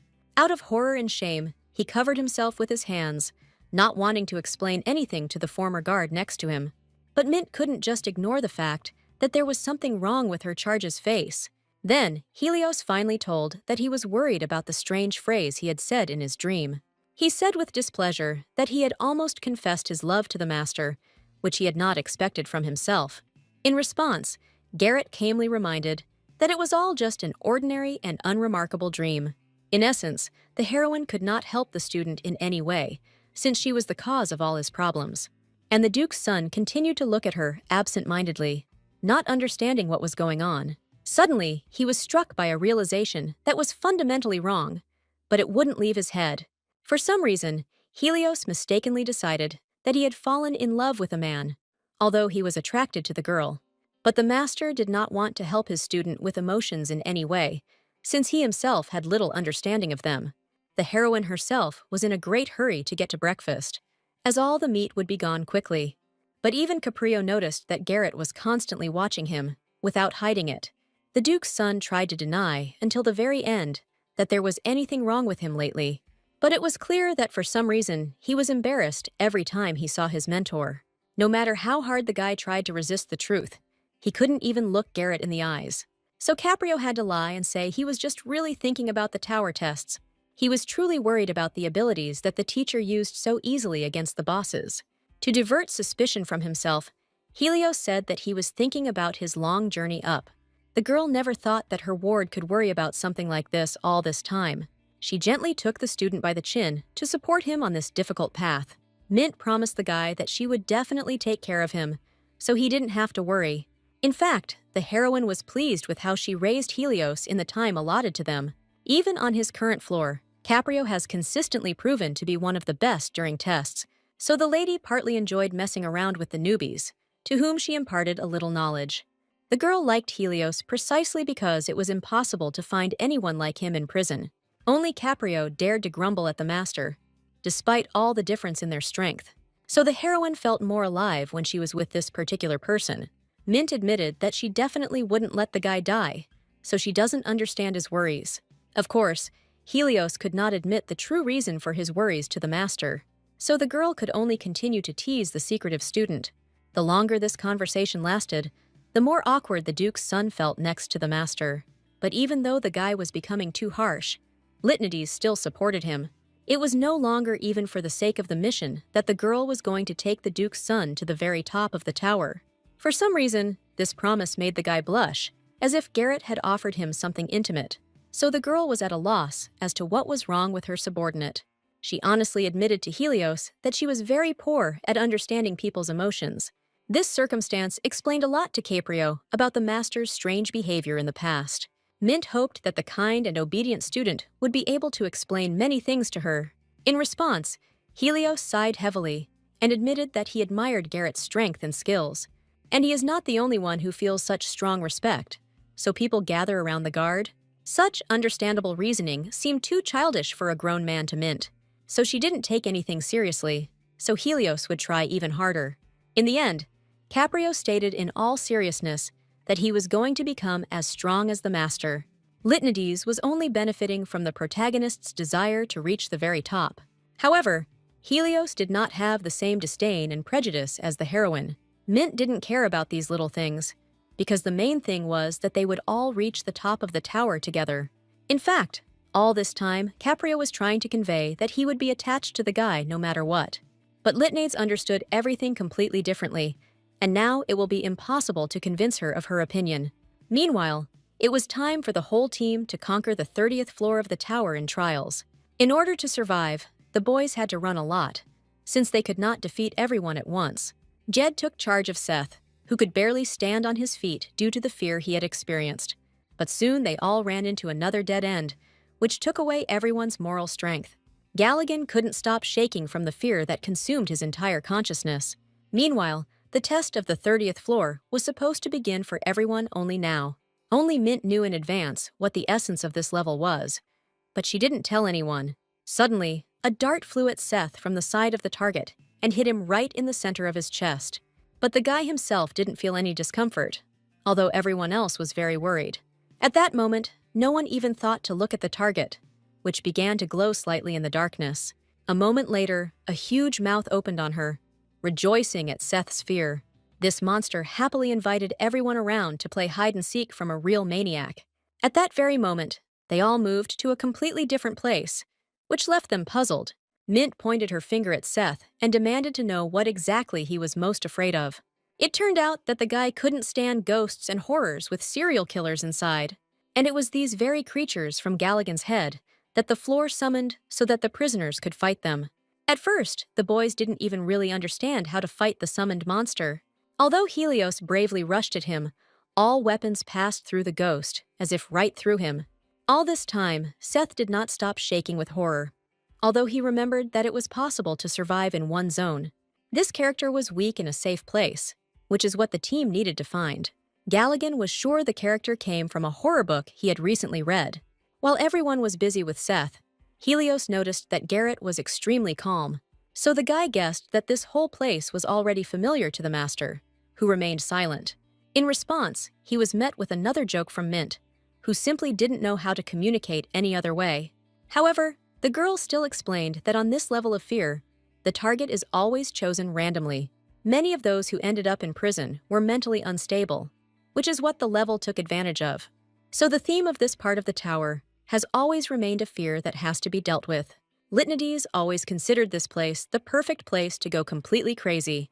Besides, there was something she didn't like about this killer from the start, but she couldn't find the answer. Caprio saw that Garrett was again trying to slowly separate himself from the rest of the company in order to kill the boss.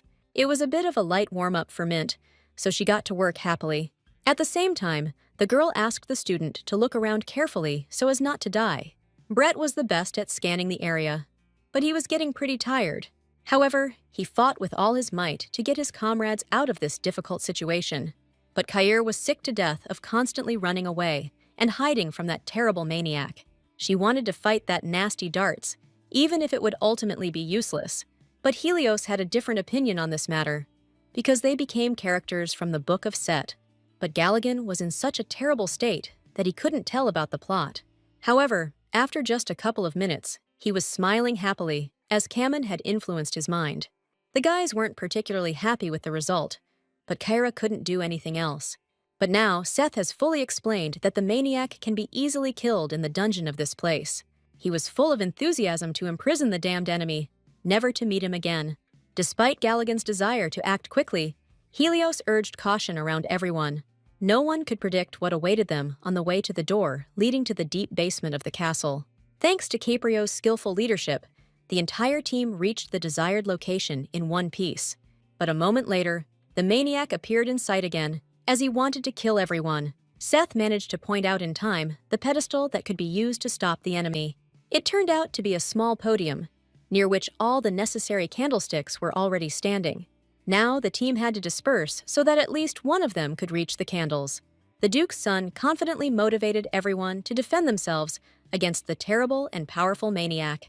But this man scattered the prisoners around him in a couple of moments, approaching Seth. It was nothing for him to remove people who were not strong enough from his path time after time. Galligan was well aware of the hopelessness of his situation, so he was frightened again.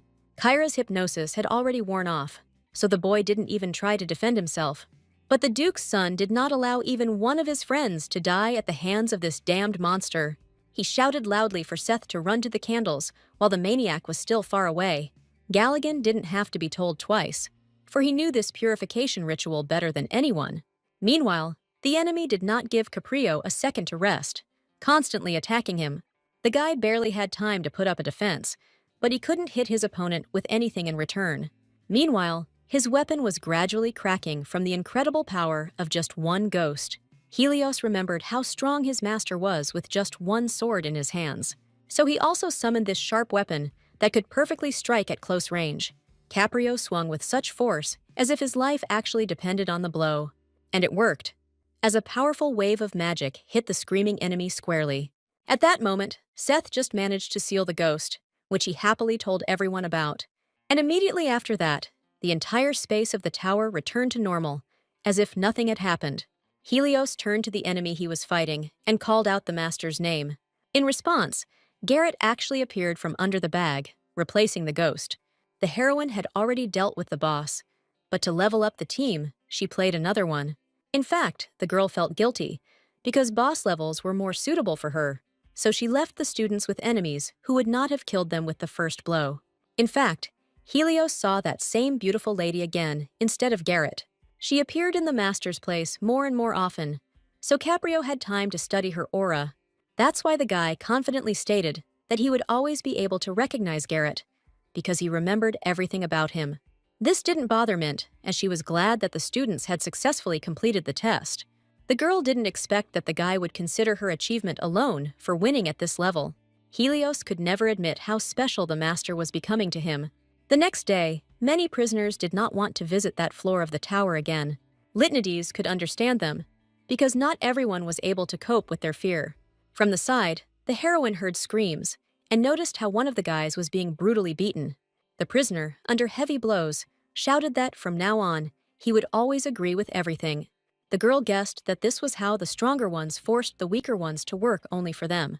This is all because in Niflheim, no one forbade recruiters from calling people to their side. The guards never interfered with the structures that were built between the prisoners themselves. That's why there were always people on the high floors who were trying to assemble strong gangs. Under Mint, it was forbidden to cause damage during recruitment, but now everything was different. The girl was only afraid that Helios could become a desirable target for many groups. And she turned out to be right, because just a moment later, one of the evil prisoners approached them. The guy quickly approached Garrett, wanting to make a joke about his situation. But just a moment later, with a powerful blow, the heroine quickly taught this upstart a lesson. The prisoner did not try to get into a fight even more, although he was burning with the desire for revenge. But he had business with Helios, so he approached the guy standing next to him. With a sly grin, the unpleasant stranger invited Caprio to talk alone.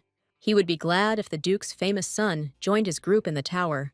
He handed the guy a paper with a sly expression on his face, which he had to sign. The enemy's magic enveloped Helios from head to toe, and he couldn't even move. The heroine watched what was happening from the sidelines and was unhappy with such coercion. She understood perfectly well that it was equally bad to reject or accept the agreement. But first, Mint fenced off Helios to help him get out of this spell. Litanides was surprised that this time Caprio didn't need her help at all. The Duke's son never even thought of joining another group, because he wanted to create his own. As soon as the leader refused, Mint didn't even have to do anything. The prisoner recruiter himself quietly stepped aside to avoid trouble. But for the guys, this meant that soon there would be others who wanted the same benefits. Litanides had indeed planned to stay on the sidelines, while Helios made his own decisions. She was not afraid of anything in prison, because just recently she was the most powerful leader of the tower. For the first time, the girl encountered problems due to her desire to remain neutral in everything. Caprio demanded that the master teach only him and defend his student before others. The Duke's son did not want to move on to someone else and wanted to see Garrett's feelings in return. But the girl was alien to such sympathies, since she was used to not getting attached to anyone. Meanwhile, something strange was happening to Helios, because his cheeks turned red and his breathing became ragged. At such moments, the heroine regretted that she could not read the emotions and feelings of other people. She could only hope that Caprio wouldn't change to the same state as she had. At the same time, Ged was having problems, because everyone around him was trying to recruit him. Mint seriously suggested that the company disperse to the other camps among the prisoners, but Satine only wanted to follow one leader, and that was the Duke's son. However, Litanides demanded that prisoners at least interact with people who shared their interests. Only after this did the red-haired man think about expanding his circle of friends in prison. But Helios had no intention of doing anything like that, ignoring the master's advice. The girl tried her best to convince the student that the offer would be very useful to her, but the guy stuck to his opinion, since he saw only himself as a leader. So he continued to be angry at Garrett, who only wanted the best for the stupid student. The girl even had to cover her ears from his displeased shouts, just to avoid going deaf. But then Seth changed the subject in time, remembering that things would soon become restless in prison. Galligan overheard the return of an unknown figure, known to everyone as the Commandant. The heroine, like no one else, knew how dangerous this man she was sending away was. But during her absence from the throne, the man again entered the prison and took his high place. This Commandant was a real bastard, for some reason obsessed with a blue-haired girl. So now Mint has another problem in the form of this crazy stalker. Therefore, in the near future, the girl will have to behave quietly so as not to show her place. The recruiters were becoming more and more aggressive, but Helios was still dealing with them just fine. Litanides did not interfere in the fights, since there was no need for it yet, but Caprio got tired of the constant clashes, as he did not hit his opponents in their vulnerable spots. Here, Kara whispered to Garrett that it would be nice to praise the guy for his victory, but the heroine believed that there was nothing surprising or praiseworthy about this. Kamen had no idea that the master could have so many strange problems with communication, but Mint really didn't delve too deeply into people's emotions, since it didn't interest her. However, Kara still quietly asked Garrett to support Helios next time. During this trial of fear, the entire team was transported to a beautiful kingdom, and the heroine appeared in the role of a handsome prince in this fairy tale, which related to Snow White. This time the dart hit her, but the girl simply didn't like fairy tales. All the prisoners were immediately scattered across different locations, and the lady had to find them. She never thought that the tower would distort reality so much, adapting to her fears.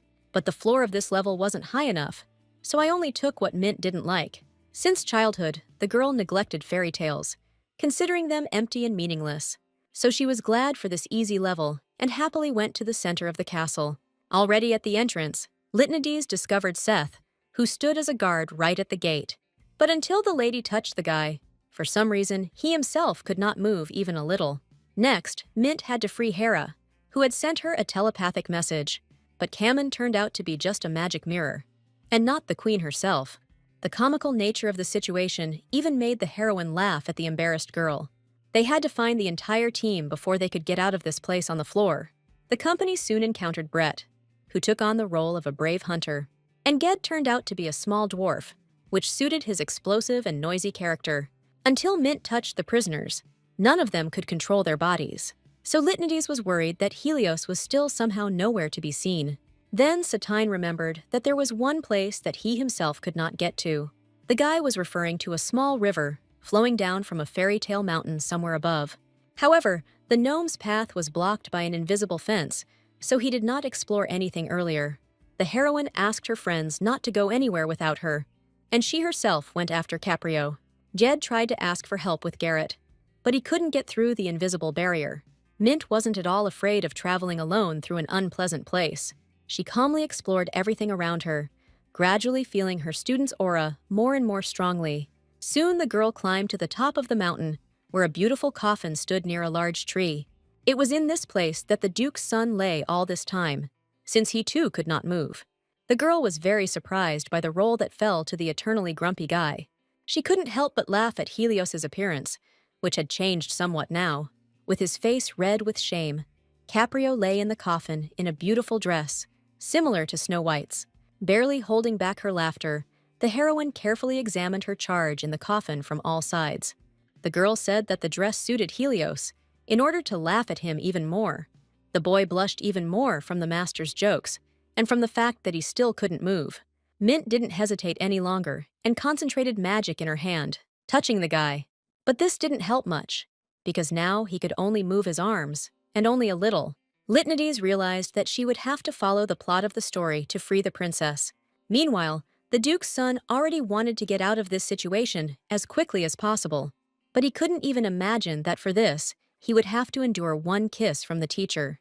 The heroine wasn't sure if Kara could have helped in this situation by kissing Helios.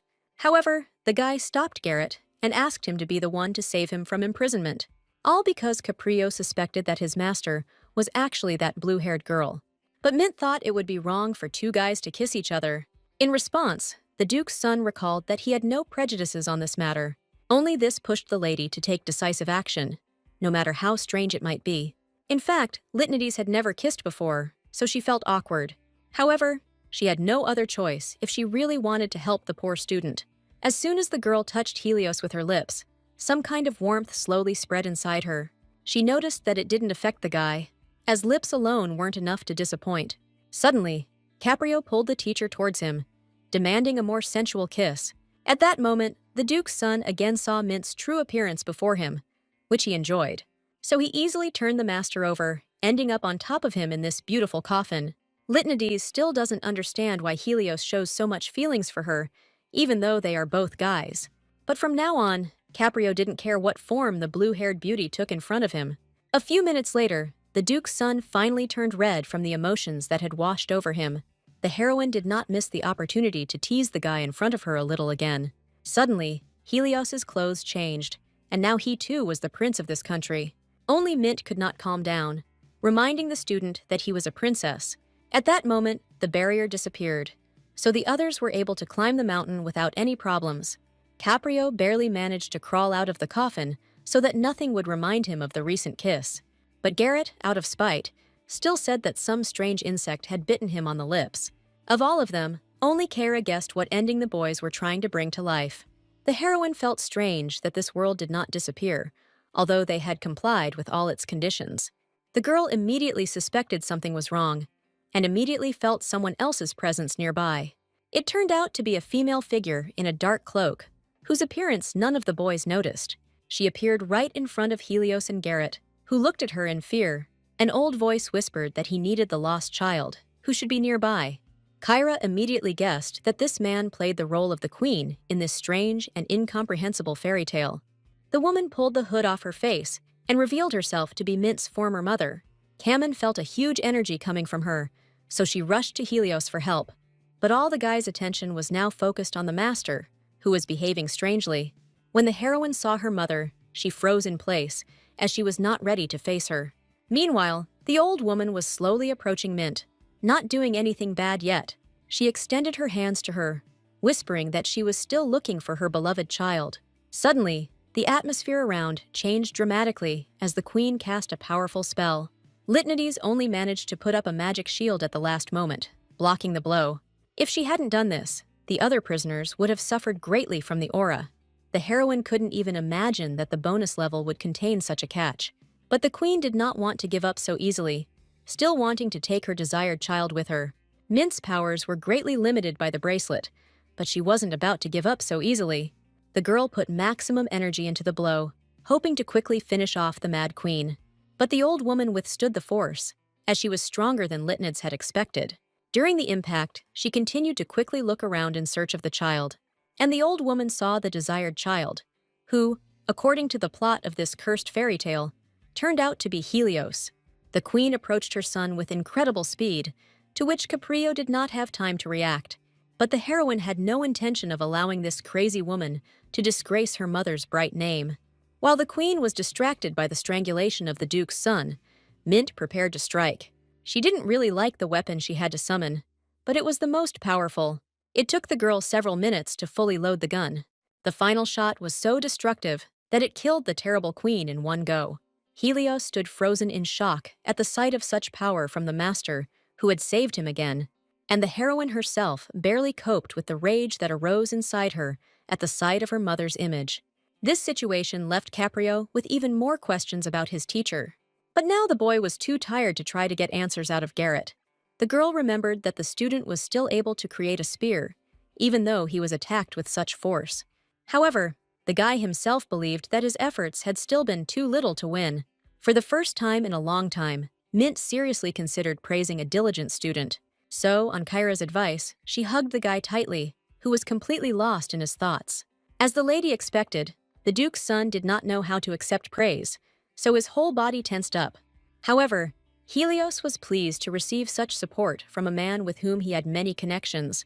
Everyone else was happily discussing their victory over the queen, and didn't pay any attention to the boys. And in his head, Caprio again remembered that a beautiful girl had appeared in Garrett's place. At the very end, their silhouettes merged into one, proving once again that they were one person. But Helios still did not dare to personally ask the teacher about this strange situation. Instead, he asked if he could really reach the top of the tower with such powers. Since Mint had complete faith in her student, this made him feel even calmer. Meanwhile, at the top of the tower, the prison commandant's office opened for the first time in a long time. The man's name was Rake Sutcliffe, and he had caused Litnides a lot of trouble in the past. Right now, he smiled slyly as he once again felt the magical aura of the beautiful girl. Rake was overjoyed to find that his target was still somewhere in the middle of the prison. He quickly called for an assistant, who had difficulty getting used to his master's new responsibilities. Previously, the guy was an ordinary security guard, but he was urgently promoted to this role. He reported that Brett had been keeping a close eye on the target, and there had been no problems so far. Stackliff gave orders for the prisoner to continue carrying out his plan without revealing himself. He was sad because the moment he got distracted, Mint disappeared as if she had never been there. But the man still felt her presence, wanting to take possession of the girl as quickly as possible. What bothered the commandant most was that no one in the prison knew Litnides' location. Meanwhile, he needed this strong and beautiful girl again to carry out his plans. That evening, the heroine was once again worried about having to use her power in the arena. She had no doubt that Rake had definitely noticed the waves emanating from her magic. At the moment of the shot, the girl felt the mark of that strange man appear on her again. But in the guy's appearance, this thing disappeared, which pleased the lady, who did not need problems. Once Saddlecliff discovered her, he would definitely be constantly searching throughout the prison. But now Mint had to deal with Helios's strange behavior, which did not obey her. Recently, the guy always avoided looking at her and was absent-minded during training, and it all started right after their hot kiss, for which Litnides partly blamed herself. She approached the guy, who this time again desperately tried to move away from the master. But the heroine was not going to tolerate this attitude any longer. so she demanded that he hit her. As soon as the girl started talking about the kiss, Helios immediately shut her mouth to avoid rumors. Mint was right when she noticed that the Duke's son was still avoiding her in every possible way. At that moment, the lady stopped pressuring Helios, who was too correct for this prison. All she could do was reduce all contact with the student so that he would stop being embarrassed by her. This time, the heroine arrived at the meeting earlier than necessary in order to leave Caprio alone. Stephen barely made it in time, as he had too much to do lately. The heroine herself noticed that the tower was becoming more and more restless day by day. A strange feeling haunted her even during the trials, not giving her any peace or tranquility. However, the girl was so absorbed in training that she did not immediately notice the problems in prison. Meanwhile, one after another, the prisoners began to disappear somewhere, as if they had never existed. This caused many to panic and cut off all ties with former friends out of fear of dying. Mint specifically marked several prisoners, and soon they too disappeared somewhere. The girl had no doubt that all the missing prisoners had been dead for a long time. It was the change of leadership that led to this horror, but the rate of disappearances was still incredible. However, in her situation, the heroine could not help the poor low-ranking prisoners, so she tried to put out of her head all the problems that no longer concerned her. Even her mother's words no longer troubled the heroine's soul, as she was able to abstract herself. At this point, Mint was only worried because all the tests were adjusted to her level. The girl was glad that in all this madness, Stephen still treated her well. The guy heard about the recruiters and sincerely sympathized with Garrett, but he couldn't help in any way. The heroine was surprised that Stephen was confident that everything would become calmer for a while. The guard explained that many prisoners had been called to clean up because of the corpses on the upper floors. He had a premonition that something terrible would soon begin, about which he warned his subordinate. Meanwhile, at the training ground, Garrett's entire team continued their intensive training in magic. The girl hoped that they hadn't managed to do anything during her short absence, but as soon as she entered the site, she saw a serious fight in the very center. For some reason, Helios found himself in the middle of the action and was fighting several people at once. This situation did not suit the heroine at all, who gave other instructions to the students. All the others did not get involved in the fight, so they watched the leader from the sidelines in fear. Even Ged couldn't amuse Garrett with his favorite jokes at this moment. As Lythnides approached Helios, the very air around her thickened with rage. The girl did not hold back her emotions, as she was angry that Caprio disobeyed her order. As a result, the guy was badly beaten, although he never lost during all the difficult battles. Mint demanded a quick explanation of what kind of brawl had occurred during a routine training session. His friends fully supported Helios's decision to engage in battle with the other prisoners. Kyra said that they were not the first to attack, but they had to fight back. The Duke's son still couldn't control himself when someone seriously offended his acquaintances. The heroine was not at all surprised that this was the reason for the clash between the prisoners. Kamen begged Garrett not to take any punishment against their leader. However, from now on, it was a matter only between Mint and Helios, who disobeyed her. The girl became so angry that she forgot to control the pressure with her aura, but she quickly came to her senses and left Caprio's innocent followers alone. Mint herself couldn't understand why this whole situation made her so angry. Before the heroine's eyes appeared the embarrassed face of Helios, who promised to always obey her. Kyra continued to defend the leader, who simply stood up for Garrett, who was being insulted. Everyone was sorry that the training ended in fights, because Caprio began to defend the teacher's honor. In their smiles, the lady saw blind adoration and a desire for her to no longer be angry. The girl was familiar with these feelings, as this was not the first time she had encountered something similar. Once again, the guy looked away, which only angered the lady even more, even though she didn't mean any harm. She called the guy to follow her, so they could talk in the courtyard without any unnecessary witnesses. Mint could immediately see that Helios was acting as if he truly felt guilty. The Duke's beaten son did not say a word, because he did not know how Garrett would react. He was even a little offended because the mentor did not show a drop of anger. Caprio often missed those rare moments when the master sincerely consoled and supported him. Mint looked at Helios in surprise when he began to beg her not to leave him because of the fight. The heroine had never even thought of anything like that, so she couldn't understand what they were talking about. Caprio was so upset by the fear of being left alone that he even looked into the master's eyes. Once again, The heroine regretted that she did not understand human emotions at all. In response to the guy's panic, the girl calmly said that she had no intention of leaving him at all. Helios stared at the master in surprise and realized that he had misunderstood the whole situation. He pulled away from Garrett sheepishly, fully aware that jokes were about to follow.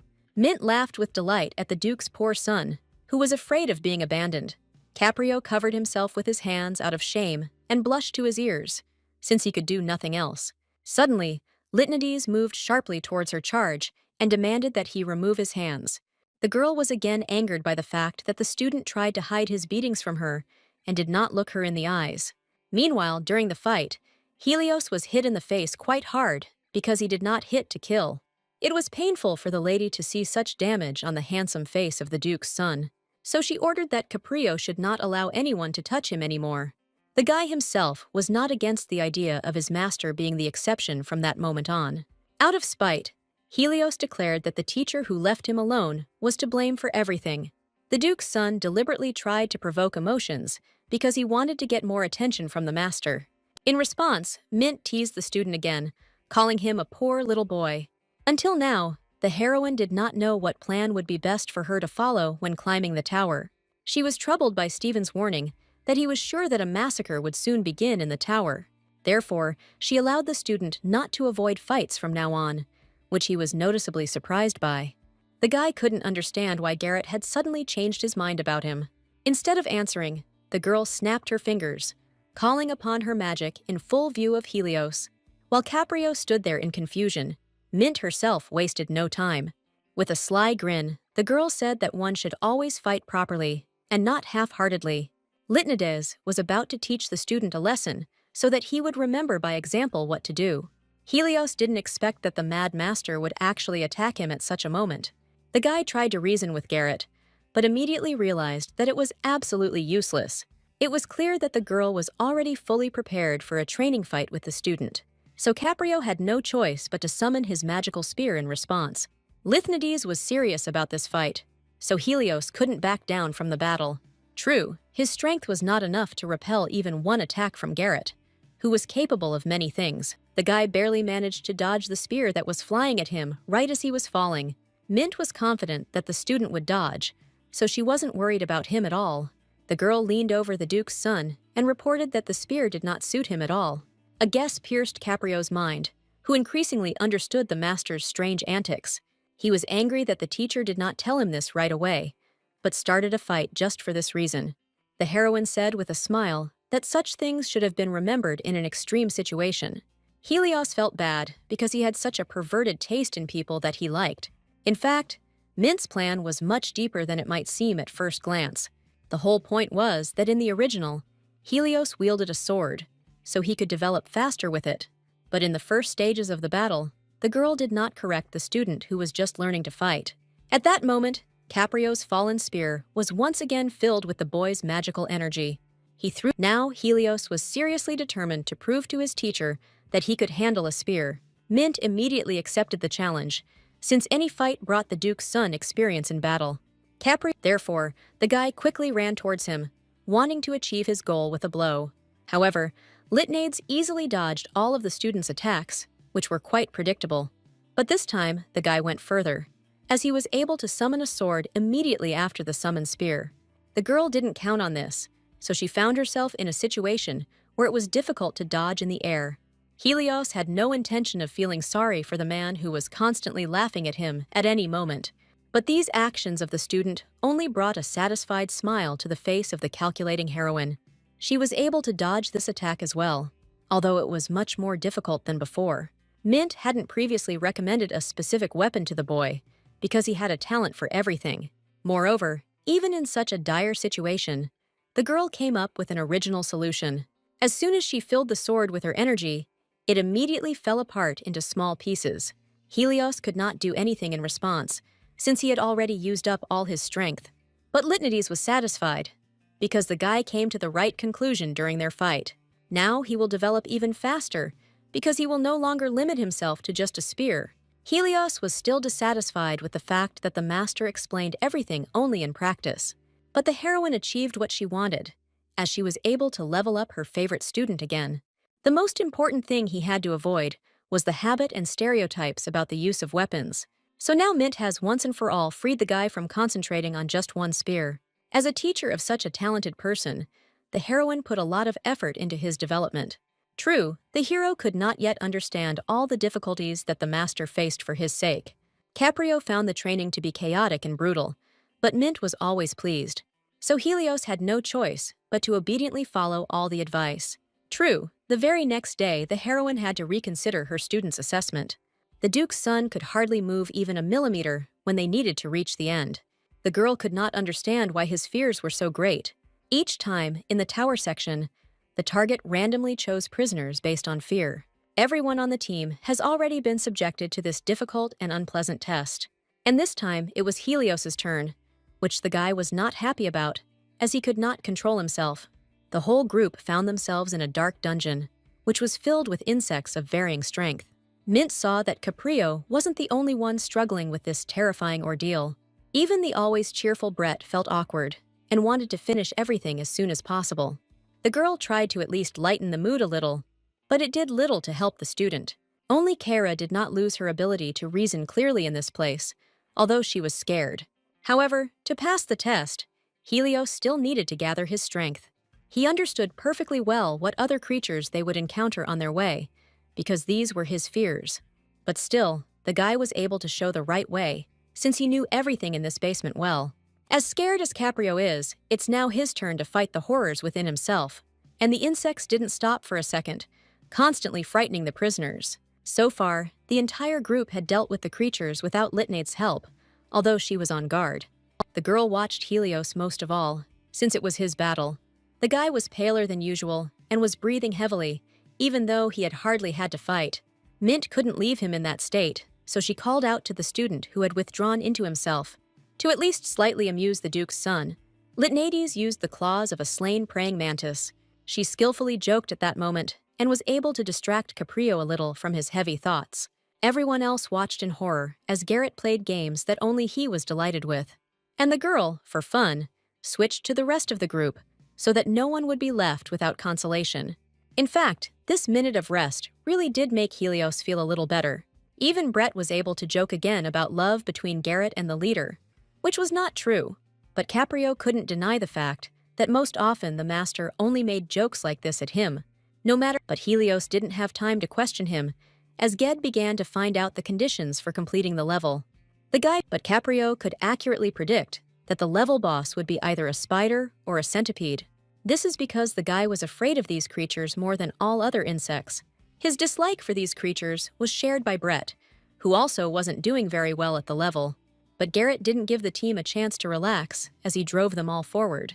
At that moment, a huge beetle rushed from the passage behind the prisoners at great speed. Seth was the one who was most afraid of him, since he clearly would not be able to oppose his defense to the creature. Since the team had nowhere left to run, they had to fight this insect. The beetle let out a loud roar, as if to prove that he was far from peacefully disposed towards the prisoners. But Brett managed to immobilize this armored insect with the help of magical powers. Then Ged, who had a good command of physical abilities, joined in and grabbed the beetle. The combined attack of the friends gave Helios the opportunity to deliver the finishing blow. The heroine watched in amazement at how quickly her charges progressed. But even Caprio's multiple calls did not pierce the beetle's thick shell to the very base. The Duke's son did not lose his composure and bravely jumped on the insect, intending to finish everything. As a result, a huge crack ran through the entire body of the insect, after which it died. Despite the victory, the team leader was exhausted, as he had spent a lot of energy on the calls. Everyone else was also pretty tired, since this was not the first insect they had encountered. Mint understood perfectly well that this level was indeed too difficult for the prisoners. However, thanks to her presence, Helios's skills grew with rapid progress. The girl was pleased that the boy had mastered the difficult multiple summoning so easily. He also learned to change the ends of the blades, rebuilding the weapon in mid-air. Litnates could only explain such rapid learning by the natural talent of the Duke's son. She approached the student and sincerely praised him for honing his new skills. This time Mint had no joke, as she was saying quite serious things. However, Helios himself was still dissatisfied with himself. Although he constantly experimented with weapons, the heroine was surprised that the guy only needed one look to repeat some skill. Then the girl remembered that this dark and dirty place must be well known to Caprio. The boy gave an unpleasant shudder when the master asked him to tell him what this place was. Despite the many confusing paths, Helios found his way around the basement perfectly. But Mint didn't expect that this whole place would turn out to be just the basement of the guy's house. She had never heard rumors before that Caprio's estate had such a secret basement. The girl found it strange that the Duke needed such a dull construction for some reason. But Litanides wasn't interested in the details, so she suggested moving on. The heroine did not expect that Helios would suddenly demand that she start asking him questions. The guy didn't understand why the master didn't care why he was so afraid of this place. Caprio was hurt by the fact that the teacher never showed any interest in his past and personal life. The whole point was that Mint didn't ask about things that had nothing to do with training, so the girl honestly admitted that all this information made no sense to her. This answer only made Helios more angry because he wanted to hear something else, but it was enough for the heroine that she knew about the future that awaited this hero. No matter what Helios experienced in the past, he will overcome all his fears and take his father's place. So the girl considered his behavior childish and did not want to answer him at that moment. In the end, the guy himself changed his mind about discussing personal topics and asked the master to forget about this conversation. Although, in fact, he was deeply hurt by the fact that the teacher was not interested in his personal life at all. The guy wished that the master would be more emotional and curious, at least around him. But the heroine recalled that she showed interest in the guy only as his personal bodyguard. Instead of answering, like a truly capricious child, Helios walked past Garrett, trying to hide his pain. Litanides was incomprehensible to Caprio's outburst, which in 1 second had driven them far apart. The girl would have preferred to remain in a neutral position with the student, but it didn't work out that way. It seemed to the heroine herself that the Duke's son spoke all these sad words to her quite calmly, but, looking at his back, she felt some unpleasant reticence between them. Meanwhile, the rest of the team continued to fight the bugs, of which there were too many. Litanides noticed that everyone was already at their limit, but she didn't want to interfere with the test yet. What worried her most was that the condition of her main ward was rapidly deteriorating. The boy was quite physically developed, but he could hardly breathe normally because of the fear inside. All the prisoners noticed this, but Helios did not admit to anyone that he felt ill. Meanwhile, every cell in the guy's body was begging him to stop struggling and return to the very beginning of the floor. No one could understand why this place had such a strong influence on their leader, who seemed like a brave man. And only the Duke's son knew that more than anything in the world, he feared the door to which they were gradually approaching. But the guy's condition was also caused by another reason, which was added quite recently. He was hurt by the master's indifference, although a guy in the guise of a girl should never have behaved any differently. So now Helios blamed himself for the fantasies he had built for himself, which had been so cruelly destroyed. The former security guard remained an unbearable mystery for Caprio, and this tormented him even more. Even the other prisoners noticed that Garrett only treated Helios in a special way. But even that recent promise of intimacy that Helios extracted from the guy didn't help them communicate better. She sincerely didn't understand what was so special about him that Garrett had noticed him in particular. The guy didn't want to think that all this was just because he became the guard's first prisoner. After all, it was logical to assume that Garrett would have behaved the same way with any other person. Remembering the master's indifferent face, Caprio made the mistaken conclusion that this was indeed the whole point.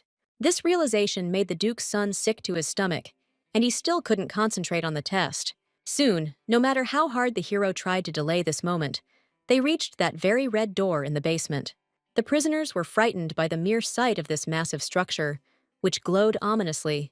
But the worst thing was for Helios, who knew very well what kind of boss was waiting for him on the other side of the terrible door. The boy would rather pass out than continue to participate in this terrible ordeal. As soon as he opened the doors, Ged was the first to curse at the sight of the creatures waiting for them inside the space. There was also a huge spider and a giant centipede who were clearly eager to feast on people. The question that most concerned everyone was which of them was the main boss of this terrible level. Suddenly, the insects parted a little, and the figure of an unknown person became visible behind them.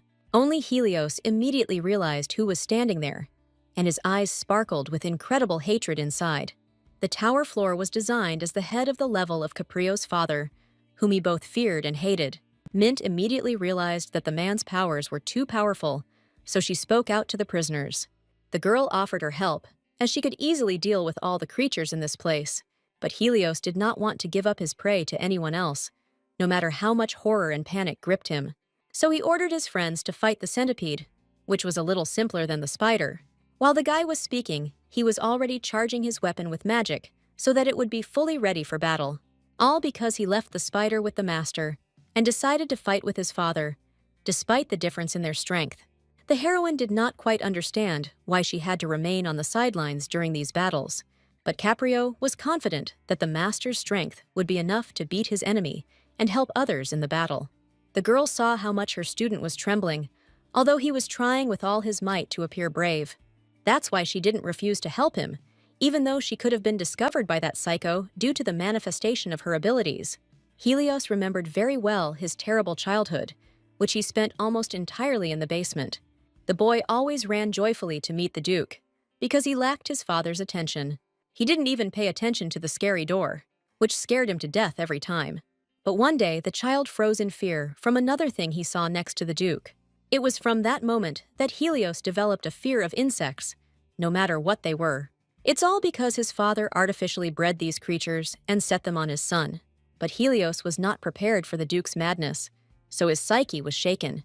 And even after so many years, the guy trembled with fear at the mere mention of the basement.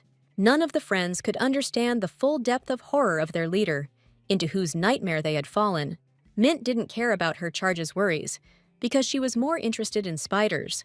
The magic in their poison was so concentrated that it was clear that they had been working on it. In fact, if Helios had asked to kill the boss, the heroine would not have helped him. But removing a few insects was no trouble at all for her, so the girl got down to business. She enjoyed using magic because she had missed fighting. The poisonous spider had no chance to dodge this blow. Mint was brilliant in her abilities and repelled all of the insect's attacks. A mad smile flashed across Litnade's face, who always enjoyed such fights. So, after just a couple of minutes, she dealt with the spider and began to observe the others. The prisoners constantly jumped back in fear from the centipede's blows, unable to reach it. But Mint was already glad that these guys managed not to die during the battle with the boss. But the final battle between the hero and his father has not yet begun due to Helios's fear. So the old man was the first to attack his son, and he turned out to be strong, despite the fact that he was a copy. The heroine saw that the boss's entire body was permeated with the same infected magic as that of insects. That is why this man was not as easy to defeat as it might seem from the outside. And it was clearly visible that Caprio was gradually retreating under the onslaught of the Mad Duke. As Mint was simply observing what was happening, Kyra approached her with questions. Kamen didn't understand why the master didn't intervene in his protege's difficult battle. Helios was constantly hit because his strength was not enough to defeat his father, and the girl was sincerely worried about the condition of the leader, who could die at any moment. But Litnides believed that the hero should have dealt with this obstacle on his own. Only now did Kamen understand their teacher's cunning plan to force the students to grow. The heroine understood perfectly well that Kyra was not a fool and was deliberately clinging to her. After all, even with the help of the girl's powerful telepathy and hypnosis, she would not have survived. In fact, there wasn't a single person on the team who wasn't dependent on the master. But Garrett himself paid surprisingly little attention to this, focusing only on Helios. That's why Kamen was so insistent that the former security guard do his job well. The prisoner wanted Garrett to carry out his mission in prison until the very end. At that moment, a loud squeak from the centipede interrupted their conversation as Kyra turned off the hypnosis. The guys were on their last legs due to the difficulty being greatly increased at the level. But at that moment, Kamen was only concerned about whether she could convey her words to the master. Mint listened to the girl in silence, as this was the first time she had been reprimanded for poor performance of her duties. He also didn't want Helios to die so stupidly just before the 40th floor. Kamen did not hide the fact that she also had personal motives, since she rose with her teacher. However, the girl was not afraid to risk her life at the right moments, and now was one of them. Kyra hoped that Garrett would understand everything she was so desperately trying to convey to him. And the former security guard smiled softly in response, as this time he shared the girl's feelings. In fact, Litnides specifically tested Kamen, and she passed her test. She rarely saw genuine emotion and a desire to help among the prisoners. So in such a terrible prison place, it was enough to just support each other. Besides, Mint had no doubt that Kamen had simply underestimated her leader's strength. And at that very moment, the Duke's son was able to overthrow his mad parent from his throne. The whole point was that initially, the heroine would not have allowed Helios to fight if he had not been ready. So, although the guy was exhausted to the point of horror, he was still able to overcome the greatest fear of his life. Having finished with the hated Duke, Caprio turned wearily to the master for approval. As soon as Brett was more exhausted emotionally than physically, as he too was afraid of insects. Following Bomer, everyone fell to the floor, as no one could stand on their feet due to fatigue. The heroine was surprised that Kyra thanked her for participating in the test. Mint was bothered by the fact that Kamen was attached to the team, while there were no such things as eternal friends. The girl was puzzled by the master's request to take a closer look at the others. The former security guard tried to take care of his charges like a mother, although he was more of a father. With a sigh, Kyra realized that Garrett was emotionless and best left alone. But in fact, the heroine's words contained a subtle and useful meaning for the mentalist. Kamen's power was dangerous and was constantly evolving due to her persistent efforts. The heroine also possessed telepathy, so she believed that Kyra would soon understand everything perfectly well. The redhead herself was worried that soon a hunt would begin for her among all the prisoners. So Mint gave the girl advice on how to continue to stay close to her friends. The heroine then approached Helios, who was still lying exhausted on the cold prison floor. Even Litanides could tell that the guy was in a completely bad mood because of the battle. Caprio really didn't want to listen to any nonsense in the form of advice from his teacher at that moment. But the girl couldn't leave her charge in such a state, so she sat down next to him. The Duke's son did not object in response, since he really needed support now. Litanides didn't expect the guy to suddenly ask if she had ever killed her family. Helios didn't notice the sincerity in the master's eyes, so he smiled again in disappointment. And Mint thought about this question, because in the arena she was constantly temporarily killing people, so the girl confessed to the sad guy that she had to allow the death of loved ones. This revelation surprised Helios so much that he jumped up on the spot, wanting answers. As soon as Caprio heard about the teacher's adopted mother, he remembered the queen from the fairy tale. But the heroine was not sure how much she really loved this woman. All she could say was that she felt empty inside when her mother passed away. Her death caused not only pain in the heart, but also an incredible desire to take revenge on everyone around her. However, the girl did not know how much her emotions were similar to what Helios was experiencing. The heroine saw from Caprio's face that he felt better from the realization that someone understood him. The girl still found it strange that people always needed support from others. She quickly changed the subject and moved on to praise, as Helios had once again made progress in his training. Helios admitted that he finally used the sword on purpose towards the very end of the fight, because it was this man who taught him the skill of wielding this weapon in childhood. However, the boy still considered only Garrett as his teacher, without considering other options. But even after such a hard-won victory, Caprio was still not completely satisfied. The Duke's son dreamed of reaching his father in person to take revenge for all the humiliations. The heroine enjoyed watching how much the hero strived for his development, so she admitted honestly to Helios that she usually treated everything with indifference. But the student's diligence and persistence awakened some unusual feelings in the girl. This is precisely the confession that Caprio had been yearning to hear from the master all this time. And now Garrett has finally revealed what it was about Helios that attracted him. The Duke's son blushed to his ears in surprise, as he was not ready to hear the truth. He even allowed himself to yell at the teacher, who was not at fault at the moment. In a fit of emotion, the guy grabbed the girl's hand tightly, as he was afraid of losing her in the future. Caprio had long known who the master was, and had feelings for his true identity, so he even threatened to challenge the former security guard to a duel if he tried to distance himself. Due to excessive excitement, Helios could not restrain himself, and even asked if the guy loved him. The heroine froze in shock, because they were both of the same gender now, so what kind of love could it be? Flushing again, Caprio came up with the excuse that affection also counted. Then, Mint was able to admit that she really didn't want to lose her favorite student.